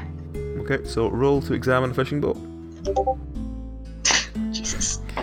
You hear someone coming and you frantically like dive underneath a pile of like nets and stuff as this person comes in and begins to prepare the ship for leaving. And before you get a chance to get off the ship, you are now off to go fishing with this person. Excellent. I love it. The most split a party has ever been. Yeah, I don't think we can split anymore. What, two of you enjoying the sort of the rough hardship of, you know, a double bed, one of you interrogating a dwarf and the other one off to sea. Sorry. Are you Well, I feel like regretting this will give yet? us some good information, though, assuming they don't kill me while I'm at sea. Well, you're a werewolf. You can probably kill him first. When are you coming back? No. I probably can't sail, so maybe never. She's with the sea now. I'll dog paddle back in, it'll be fine. Oh, I'm afraid of dogs. Oh no, I have a fear of dogs. You do, I found that hilarious. So we'll cut back to those fighting to death with the sort of mattress. Mhm. So, Gory and Rory, what are you two doing? Do I know that Gory is in the room next to me? I probably don't. You don't know.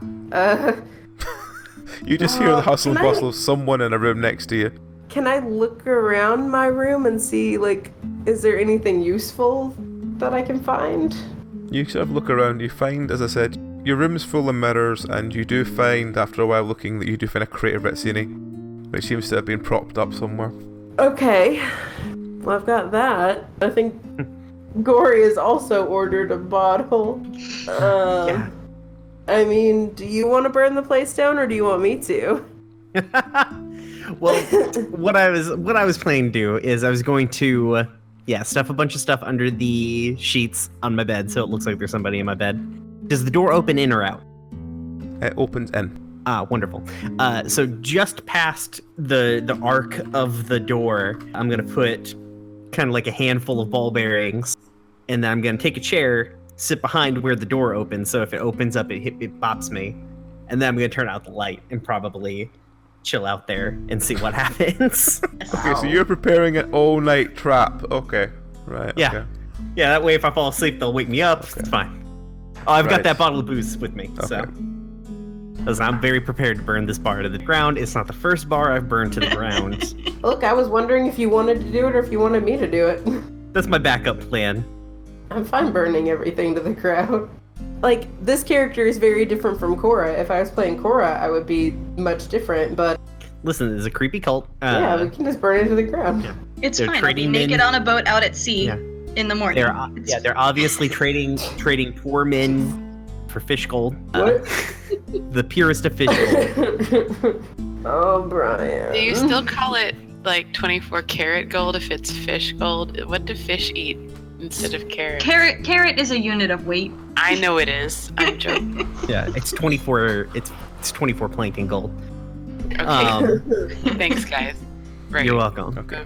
So, next morning comes round, and Gory wakes up to find himself on the floor, as in they've fallen asleep from the chair and landed on the floor.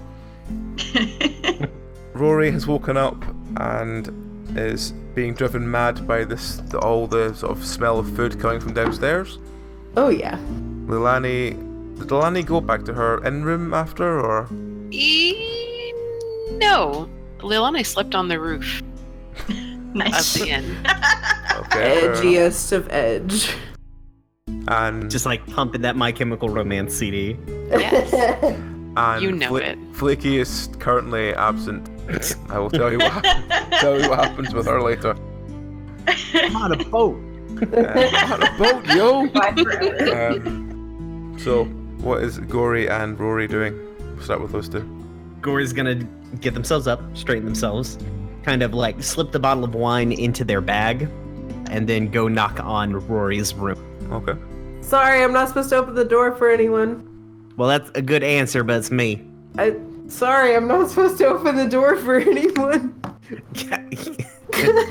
Really? Listen, I'll break this door down. I can't break the door down. I mean, I believe that you could, though. I don't know that, so yeah, It's true. I'll move the chair and I'll leave like the chain on the door, but open the door, like look through it. We probably need to go collect the others and start actually doing our job here. Okay. Are there Listen. like smudges on the mirrors where you've been pawing at them? Yes. GM powers. Yeah. One that's got several obvious nose prints. Oh. Oh, you must have cats. But yeah, Gory's gonna be like, listen, we need to go. Don't eat anything, all right? It's been like a day, man. Like, We have trail rations. We didn't just sit out here with no food. it's logical. Eat you some beef jerky. That Like, doesn't toughen up. smell Let's as go. good. Listen, I when you're don't- in the world of the Fae, you don't eat the food. Yeah. Says a voice Listen, from the sea. Do you want to get traded for fish gold? I feel like y'all just invented a story while I was pawing at a mirror all night. Oh, man. All right, I won't eat any of the food and we can go. Okay. So I guess we'll head downstairs.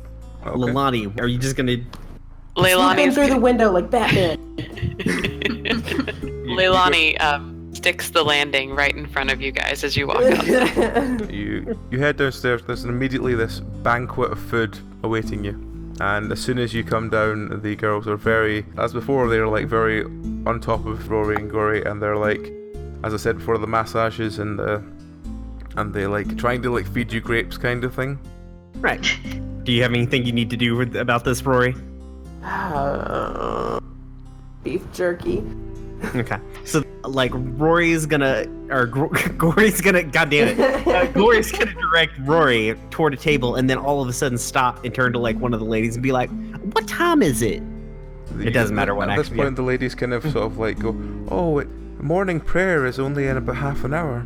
Oh no! All right, if you guys can, I don't know, make us play. We'll be back in a second. We have a meeting with. Oh, what was the name of the dwarf? Anders. Yeah. Anders. Yeah. We had a meeting with Anders. We were supposed to meet him before morning prayer, and we're very late. Let's go, Rory. We'll be right back.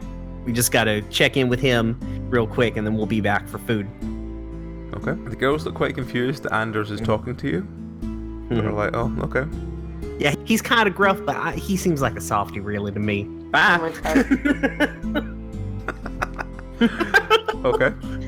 So Talk fast, leave quick. you That's sort of the push key. your way out the door. You're now standing in there's a couple of people. So it's obviously a relatively quiet street, but there's a couple of folk walking around. You notice at this point there's a lot more pregnant women than you expected. Mm-hmm. We're Oh, talking good. like Creepy maybe pregnant. 30, 40 pregnant women. Do we see any other dudes? No. All right, that's what I figured. Okay. They This is the point when Leilani sticks the landing right in front of you. Jesus Christ.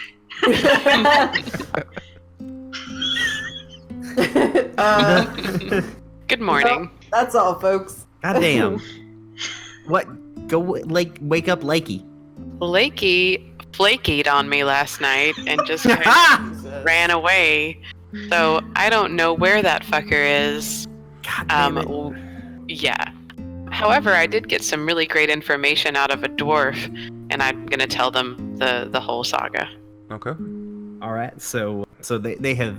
We can return to that elf man, inform him that his dear son has been traded for some kind of weird fish gold, and get paid. All right, let's find Lakey and get the fuck out of this creepy ass piece of shit town. Smash cut. Okay. So Yes.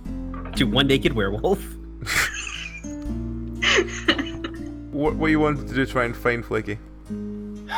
Shit. We Where they could run just out- canvas the town.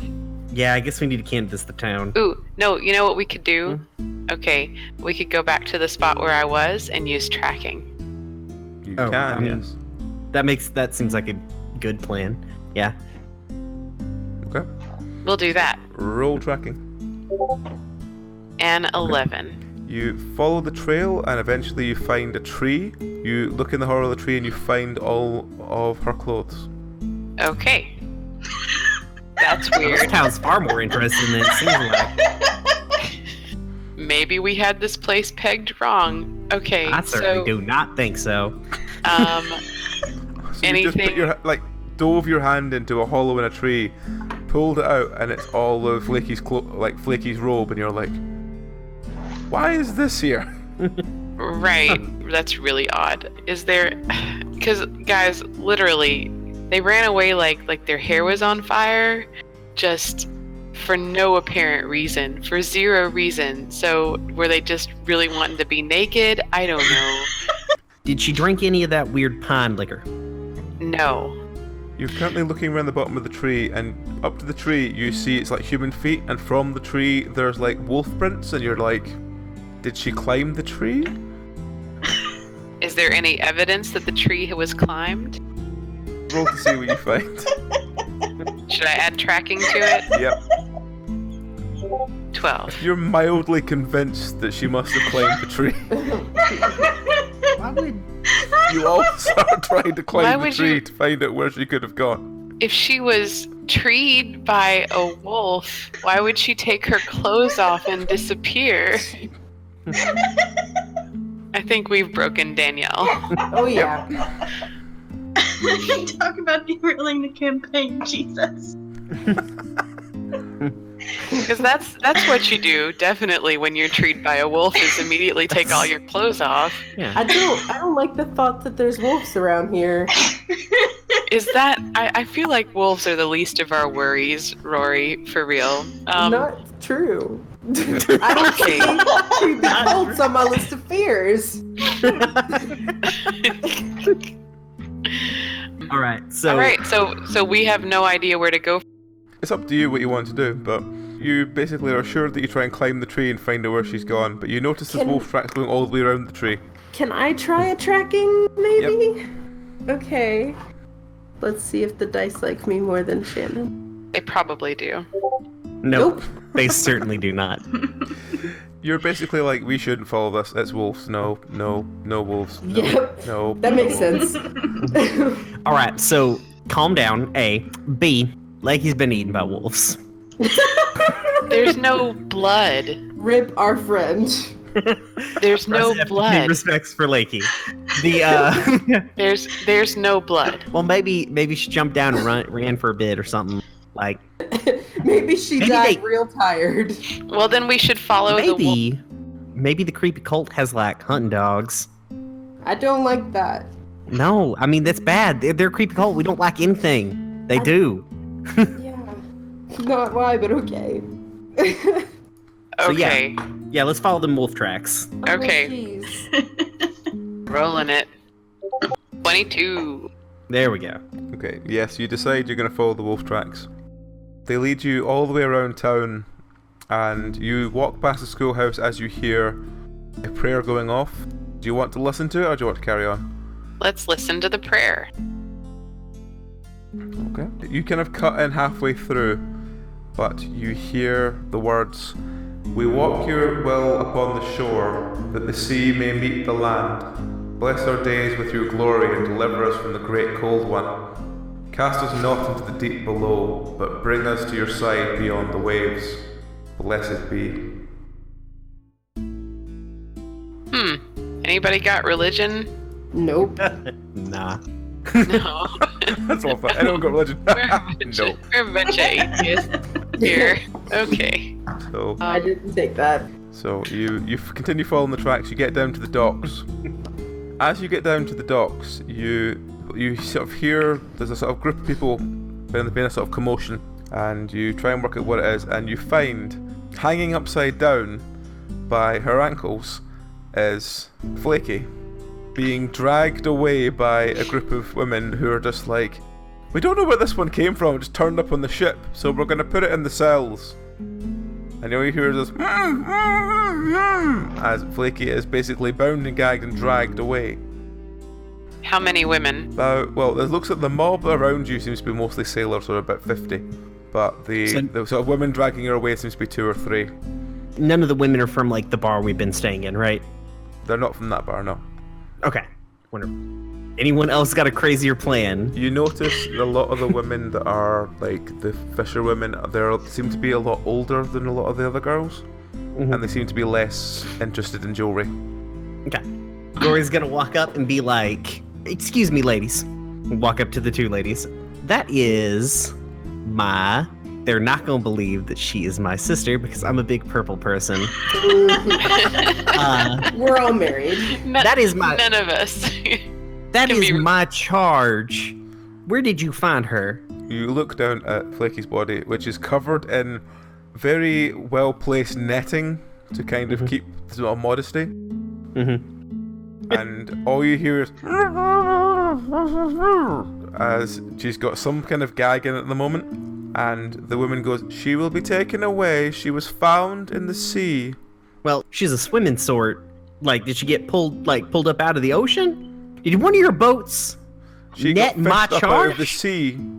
We're wondering if she's a miracle. She might be the next oracle. No, she did not come out of the sea. She came into town with me, probably snuck out last night to go swimming, even though I've told her multiple times not to go swimming in weird lakes. I'll take care of it. Some of the women are like shocked and go, "No, she's the next oracle. She's going to take over from the matriarch." No, that don't make no damn sense. She was gifted to us by she who waits beyond the waves. Nah. She came into town with me on a goddamn cart yesterday. This mob is slowly beginning to all rally behind her being the next oracle. You can ask the folks over at the store. She was at the... Why do you have the next oracle bound and gagged? That's also a good question. Her power is so strong that her voice could shake the whole system. What? Y'all are batshit crazy. If I try to walk towards Flaky, what do? They sort of go, "Oh no, you can't go near the oracle. A man's touching the oracle could be impregnated. We can't have the oracle impregnated." I'll try my hardest not to. That's not how this works. Leilani will walk forward. Yeah, Leilani will walk forward with the clothes. I have her clothes. At least let her put on her clothes so that she's not cold, so that she's decent.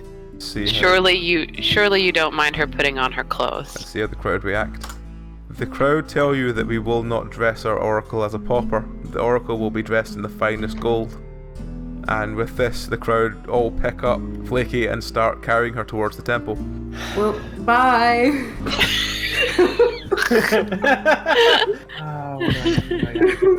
No, it's gonna be real great. They're gonna have a wolf clothed in gold tonight. Oh. Let's just follow along. Yeah, okay, that's better than my idea. Following. What was your idea, Brian? Fire. Always Everything fire. is fire. Just fire. Always fire. Guess we'll follow, yeah. Okay. So you go up to the temple, and as you kind of enter into the temple, the crowd, oddly, although you watch 30 women just charge, carrying this bundle effectively above their heads into the temple, walking slowly after, eventually you come to the temple, there's no sign of them inside. That's weird. Tracking. Yep. Roll tracking. Yep. You find to the back left, there seems to be a very well-concealed door behind a curtain. Let's go through it. Is it locked? It's open. Let's go. We're all gonna die, you realize that, right? Yeah. But at least we'll go with style. Yeah, fuck that. But... okay. I mean, you're welcome to stay out here if you want to, Gory. Nah, it's fine. They're gonna kill us, trade us for fish gold. What's gonna happen? Then I'm gonna tell you. Yeah, it's gonna be terrible. Let's go. Okay. Here we go. You descend through the door and down the stairs. eventually leads to a small sort of chamber, and you hear the sound of chanting. And as you look through, there's sort of another corridor that leads away, and as you look down the corridor, you hear the sound of like, that sort of like heave sound where everyone sort of chants together as something is raised. Well, you hear that, and as you look through, there's a woman standing. Her whole body seems to be covered in gold, and in front of her, being raised onto the wall, clad in this like white sheet and covered in gold, is Flaky. Well, I guess we'll be able to say that we knew her when. As you walk into the room, there seems to be about 100 women standing in this room, and in the middle of the room there seems to be this aqueduct, this like large, like very deep water pit, and where the woman with the bracer is standing, like, and Flaky's being raised behind her, to sort of look into the room, the matriarch turns to the sort of aqueduct and opens her arms and says, Sisters, today we've been gifted the oracle. It truly is the Eve of Wax. The Eve of Wax? Is that like a silver anniversary, or? I was thinking like a waxing moon, but that's not Maybe true. they all get together and have spa treatments. Oh, it's just a fancy spa day. That's all it is, guys. Oh, that's great. She puts her arms out and says, and now, in the gaze of the Mother's oracle, let us have our prayer. They're gonna kill her, yeah? And at this point, you hear a sort of sound-lit mechanism. And as there's the sound-lit mechanism, the woman stands and opens her arms and says, May the Mother bless you. And all the women are in the room say, and bless us all. We need to stop that. Okay. We raise our faces to hers. I push a crossbow into your hands. Me? She may look upon Yes, us. you're gonna be better at this than me. Okay, who am I shooting? We praise her name. The talking one, as Okay, like shoot the Bless talking her one. name forever. Yeah, and Okay, Leilani is going to use her sling. I shoot the talking one. Roll while they're to shoot the doing talking that, one. because I'm gonna DIY a fireball. So Gory's gonna pull the cork out of the god awful pine booze, and then tear off some. You're gonna caffeine. make Molotovs, aren't you? Yeah. It's a fireball. Do we need to roll to hit? Yep. Oh. Well, just roll your d20 first, roll to hit, and we'll just go from there. Okay. I am holding off on my attack to cover our retreat. So, you shoot the crossbow. I got the You 22. sunk I got the arrow 18. straight into the chest of the woman in front, who sinks to her knees. She opens her arms out and says, Sisters, the oracle truly has come to Oh, take jeez. me. And she falls into the aqueduct. Okay. I And killed Charge. person. And as she falls into the aqueduct, all the women in the room start chanting, To the Mother we pray, to the Mother they fall. And as sound and mechanism stops, you'll look around the room, and in 6 different pockets of the room, there seem to be these like large, elaborate wheel traps that seem to have risen from the floor. And on them seem to be tied up several men, which the women seem to be walking over, unhooking and dragging towards the aqueduct. Are any of them a relatively young elf? Their looks about a good 60 men. Oh my god. So you can't really see them much. Most of them seem to be stripped completely naked. Okay, how do we stop this? I don't know how to stop this. How is Leilani being suspended? Oh, Milan? it's flaky. Flaky. So Flaky yeah. is basically like her arms seem to be bound up, sort of like kind of like a sort of crucifix, but a lot of more kind of up direction. So there's like a cross, but her legs are straight down. But her whole body seems to be like encased in this like gold sheet. Okay. Apart from her face, which is sort of panically looking around, confused. Is she like on a shrine or a dais or something? She's like basically attached to the wall. Okay. If you go to the platform that you just shot the woman on, above the platform there's this literally like circle on the wall, like solid gold circle, and Flaky is basically on that circle, but with her arms bound up, like sort of cross and then straight down. Can Leilani jump across from like wherever she is to wherever Flaky is? Is that a possibility? The aqueduct is probably about 20 meters across. Okay, so that's a no. Have rope. What were you gonna do, Brian? I didn't realize that we were So, are we separated from all of the action by said aqueduct? No, basically on either side, there's about 50 women on each side of the aqueduct. And then there's a sort of raised platform that seems to have a bridge underneath it, above the raised platform where Flaky is. And it seems the women on each side of the aqueduct are dragging these men to the edge of the aqueduct. Okay, so before they get there, Gory's gonna turn to Rory and... Alright, get her, then just follow me, this is fuck, and is gonna reach into there. How do I get her? I don't know, you're in charge of that now. Really? Gory's gonna reach into their bag. That's wonderful. Gory's gonna reach into their bag and just like charge into the crowd of dudes and creepy cult ladies. Well, there's one on either side. Which one are you going for? We're pretty much equidistant from Leilani either way, right? Yep. Okay. Then right. And they're going to try and like shove their way into the crowd, then just upturn the like entire bag of ball bearings to try and slow this process down. It's turning into Home Alone, isn't it? Yeah. I'm not good at combat, that's why I just gave my crossbow away. So many weapons.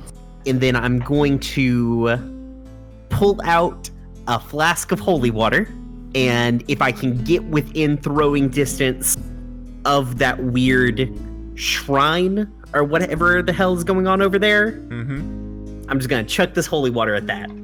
Okay, so roll first of all to see the effectiveness of your ball bearings. Alright, that's just a straight up and down roll, right? Yep, you put them down. It seems to be delaying some of them from being able to drag these men who, as they get closer to you, they are naked, but they stink of pine. Wonderful. Gross. So, They're the piney. ball bearings, yep, they work fine. They're delaying one side anyway. At the other side, you see one of the men get dragged to the edge of the pit, and the woman seems to stand above him, scream to the mother they fall, and kick him in the chest into the pit. Oh, Jesus. Okay. Your flask of holy water, roll to see what effect that has. Come on. God damn it. You throw the flask of holy water, you smash it off Flaky's face. Flaky is now bleeding everywhere and covered in some weird holy liquid. Oh, fuck, I'm sorry. He's So not a she wasn't vampire. concussed It's before, fine. she is now. Alright, Rory, what you doing? Because I mean, the most useful thing I probably... So there's still a pit between us and Flaky? Yep, that's an aqueduct. But yes. Okay, I have a climber's kit. That's about the most useful thing I have to get across that gap. You can try and swing across the pit if you want. I'm kind of worried about... That was said with a great tone. Indiana Jones, that shit. Nathan Drake. Leilani could do it. I mean, that would be fine with me. Leilani's gonna try it Okay. Bye. with my dex on Oh, you it. did it. 17. Yep, you swing across the pit. Oh. So you're currently standing on the edge of a kind of raised surface with a very confused looking Flaky looking down at you from her upper post.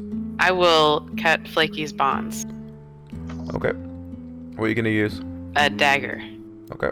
So while you do that, what is Rory doing? I mean, I guess I can shoot one of the ladies trying to throw a guy in the pit. You could. Okay, I mean, that gets rid of one of them, right? Mm-hmm. I'll shoot a lady. Try not to sound so excited about it. You miss completely. Yep. Okay, so as Gory is desperately trying to fight one side, and Leilani is setting Flaky free, a lot of the women on the opposite side from Gory manage to kick their men into the pit. And as they do this, the God water damn it. begins to start bubbling. Oh, hell. Ooh, okay. So, Leilani and Lakey are effectively, they're on the other side of the pit, but there doesn't seem to be any, If we have, like, the pit being like a square in front of you, At the bottom side, you've got Rory. On the left side, you've got yourself. On the top side, you've got Leilani and Flaky. Right. Does it look like they're going to have to swing back across that motherfucker to get... At the moment, yes. Either that or make our way through 50 people. Make your way through the group, the very heavy group on one side, or the ball-bearing filled one on the other side. Oh, okay. I'm going to light my Molotov cocktail. Mm-hmm. And I'm going to hold it up. And... what do I do here? So, Rory's on the opposite side of this from me, right? Rory's on the opposite side from them, yes. Okay. You're on, as I said, if we do it a square, you're on the left side, Rory's on the bottom side. Alright. So, I've got a lit Molotov cocktail in one hand. That's my backup. Yep. How's that a backup? Listen, my plan was threaten to burn Flaky alive so we can get away. Jesus. Can't have, like, they need a matron, I imagine, right? Open the bottle of holy water so it will pour out, and then just fucking throw it on the nearest guy to wash his ass off. Okay. Does that do anything? Roll to see what that does. Ah, Jesus. And throw holy water on him. His response is to go, you look at his face, he's this, when he breathes, the stench of pine hits you. It's obviously he's been kept, or if not, sustained by being incredibly drunk on this weird pine booze they got. Well, glad none of us drank that shit. Told you not to eat or drink anything. Good work. Rule one of cults. Alright, well... The water continues to bubble, and the other side of women seem to have finished throwing the men into the pits. Okay. Shit. Alright, somebody else do something. I've got a bad plan. Okay, am I done getting Flaky out? Yep. Flaky's been cut down. She's currently just wearing, like, a very strange sheet of gold and nothing else. Do you have my stuff? Yes. Can I have my sword and shield, please? Yes. Yes, here it all is.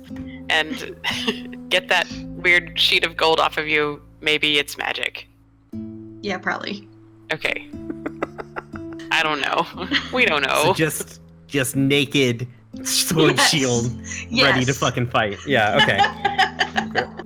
Like the Celts. At this point, you see something begin to rise from the pit. Time to throw the Molotov cocktail, Gory. Into the pit of water? Or onto the thing rising out of the water? It's wet. With what, though? Is there any way for me to get... From my position, I would have to, like, jump the dumb aqueduct to be able to get to the other side, right? You can run around the side of it, because you're still at one side of it, but you're closer to where they are, aren't you? Close to the sort of raised bit. Can I find, like, a board or something to put across the thing so they can just walk back over to? It's about a 20-meter aqueduct. It's So very, probably- very large. Okay, It's so like probably 60. not. That's like 60 feet, Emily.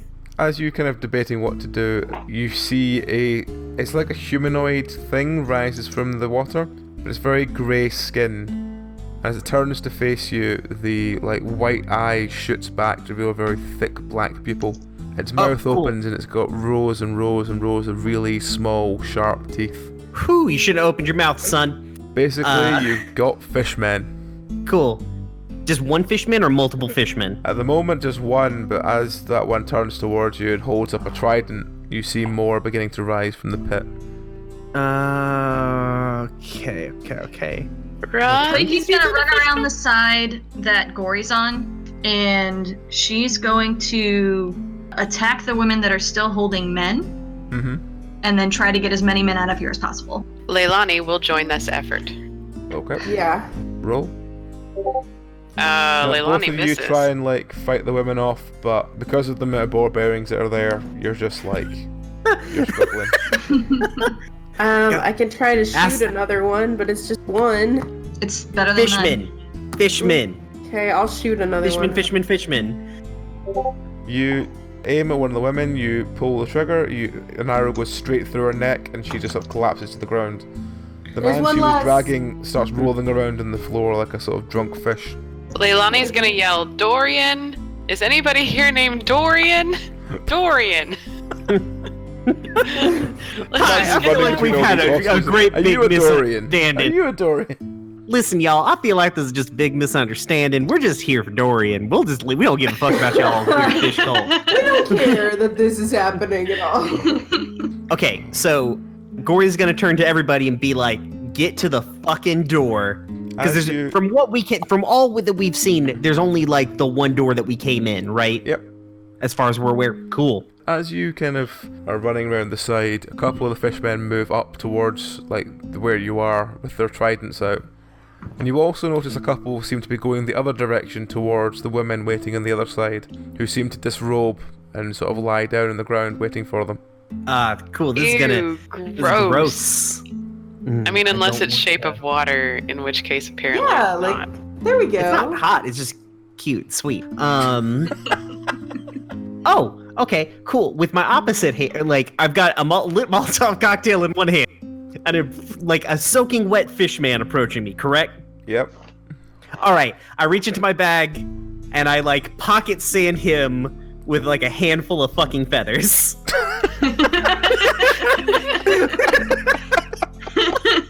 Sure, why not? Sure. They should stick to his face. Sure, fuck it, why not? Oh my god. Why not? Yep, he's got feathers stuck to his face now. And now you're gonna light the feathers on fire, right? This is to cover the fucking door when we leave. Okay. Yeah, You so, get, like- Go. So nobody's raised their hand and said, "Yeah, I'm Dorian." no. They're all drunk off their faces. Listen, Great. Dorian's been turned into some fucking fish monster, or fed to a fish monster, and turned into fish gold. Let's Yeah, go. It's been at least 7-8 months. Like, Can I he done dead. Let's wait? go. Can I go up to one of the fishmen and just like, I have 4 of these, so can I pour one antitoxin down its throat? Sure. Okay, Roll. I'll do that. What? Look. Just try I to pour have 'em. antitoxin down the fishman's throat. Yep. Why not? Roll. You pour antitoxin down his throat. Let's see what happens. Oh, That's probably bad. He starts vomiting blood all over you. gross. sorry. Okay, goodbye. He starts dissolving and pouring blood all over you. You're now soaked in fishman blood. Oh God. Okay, don't do that. Leilani's gonna drop some caltrops behind her after everybody is passed. I also have 5 caltrops that I'll drop on my way Yeah, out. let's drop the caltrops. Yeah. On my way out, I'm trying to rescue at least one more dude. Like, Are you Dorian? Let's find out. Like, I'm sorry, we That's couldn't better. find your son, but we got this guy. You don't have Dorian, but you have. I can't do it. I was gonna say you found like a sort of very small, annoying gnome. It's like it's close enough, but you know, This is your son now. you just find a random elf. Just a random elf. Drag him with you. yep. Sounds good. So I'm gonna let random elf, Lakey, Rory, and Leilani go past me, and basically as soon as they're up the door, I'm following them. I'm just like smashing this bottle at the foot of the stairs. Sure. Okay. Roll. Basically to cover our fucking like cut the door off. Yep. God You damn smash it. the bottle. You end up getting covered in flames yourself. Oh no. Luckily, luckily I wear like 6 layers of fucking clothes because I know what 14th century Persian clothes involve. I ditched the big coat. I feel bad you Which is lost your silk cloak and your big coat. Yep, it's just it's a linen caftan. It probably doesn't go up that quick, so I'm shirtless. I've just got pants on. I don't give a fuck. Let's go. Sure. Okay, so you run back up the temple door. You run out the front. You notice as you run out the temple that your cart is just about to leave town. Listen, you son of a bitch! Wait, we need the dwarf. Where's the dwarf? Yo, We do not need the dwarf. Let's go. fuck anyone. I told him we'd bring him with us. Look, The dwarf is Listen, I don't give a limping fuck about towards no the one. cart at this point. Anders. Yeah, the dwarf is limping towards the cart at this point. Okay, great. Oh, As soon as he hears I'm you gonna- kind of shouting, he's running from his, like, little gold stall. I'm Go, gonna go, pick go. him up and carry him. Sure, okay. We So, pile into the cart, hit the jump horse like onto it's the cart, you crack the whip, the cart streams out as a bunch of, like, people try and follow you, try and find out where you're gone. You are now free of Eisenport. Oh my god. You begin heading back south. We won, guys. No. This is what winning looks like. He hasn't finished narrating yet. He said Well, we're free you've though. got two things you need to tell me what you want to do about. One is you pass Tabitha and Tim. Do you want to do anything with them? Yeah. Yeah, we're gonna bring him out. We said we would take care of them. This is they're my full. elf's son, and now your new husband. Here you go. He helped They're at least a full day away from Eisenport, though, right? Yeah. I'm assuming Yeah. that you're just gonna keep running away. Yeah. Yes, No, we yeah. run away. No, I am taking them out of these 4 circles of hell. Yep. Okay. Yeah. So you return to the Back city to the itself. relatively normal town. You return to the city itself, complete with your new Tabitha, your new Tim, and your new Anders. Oh, also, this random elf that we saved. And the random elf, yeah. And you meet with the father who goes, well, I see you've brought friends. Did you find my son? No, he did. Yeah. Oh my god, Oh. don't you say that. Sir, all mean right, he's sir. dead? Sir, what we saw there was terrible. Do you have any connections with the militia, the army, anyone like that? Well, somewhat, yes. I've got a couple of favors I can pull in. Why? There is. The drunk elf have they sobered up yet? The drunk elf is still singing even after 2 days, and he still Okay. stinks of pine. Yeah. They are drugging and sacrificing folk to horrible monsters.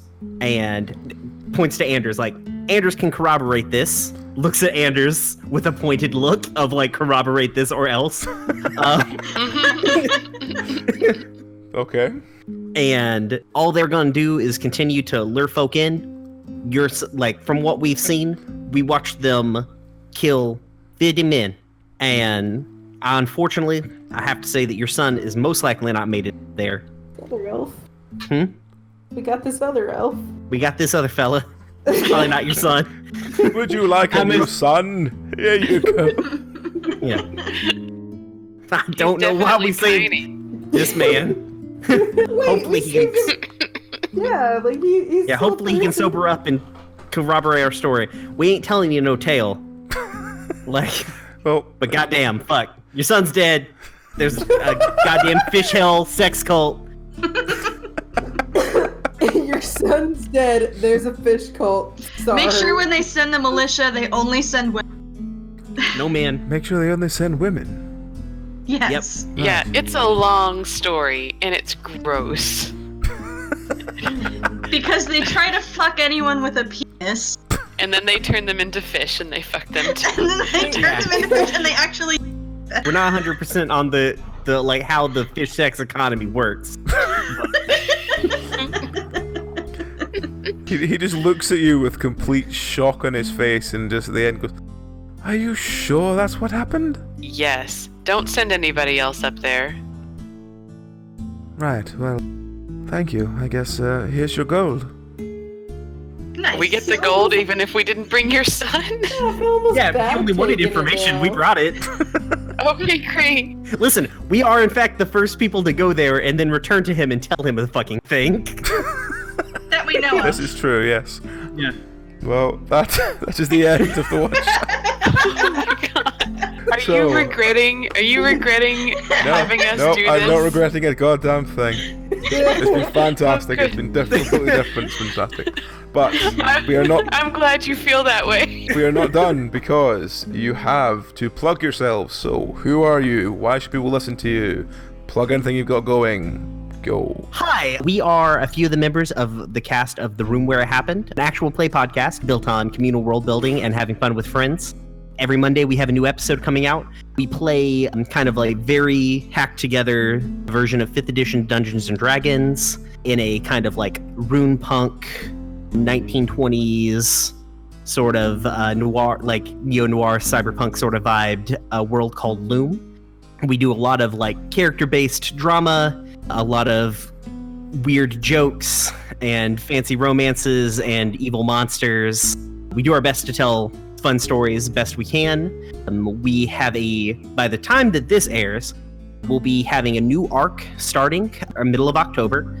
So it'll be a nice fresh start to jump in where our world sort of does a significant change up. So it's a good place to jump on. If you liked all of whatever this was, you'll probably dig us. And but you can find us on Podbean or iTunes or Google Play. Basically, where you get a podcast, you can find us, including Spotify.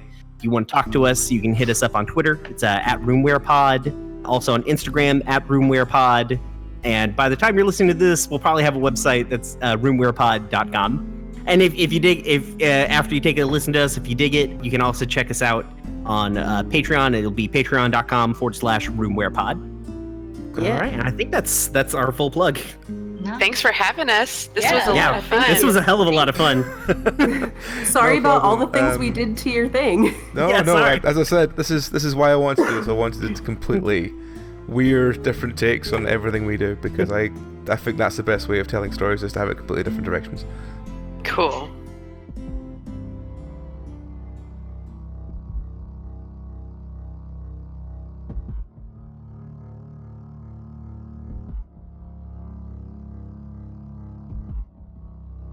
And with that, dearest friends, time has run out for our tale with our group of adventurers. We hope you'll join us in taking the time to support those that dare to traverse our dungeons, and maybe even listen to their own bard's tales, for what is a good story if not shared with as many folk as can be sang to? As for ourselves, you can follow the many tales of Penance RPG through both our Twitter or Facebook at Penance RPG. If you would like to support us in our endeavours, we have both a Patreon at patreon.com/penancerpg and Ko-Fi at ko-fi.com/penancerpg. All support, however small it may seem, is gratefully received and will assist us in bringing future projects to your ears. And as the evil that was in the north returns to legend, and as another group are left changed forever, we only have this to say. Good night out there, whatever you are.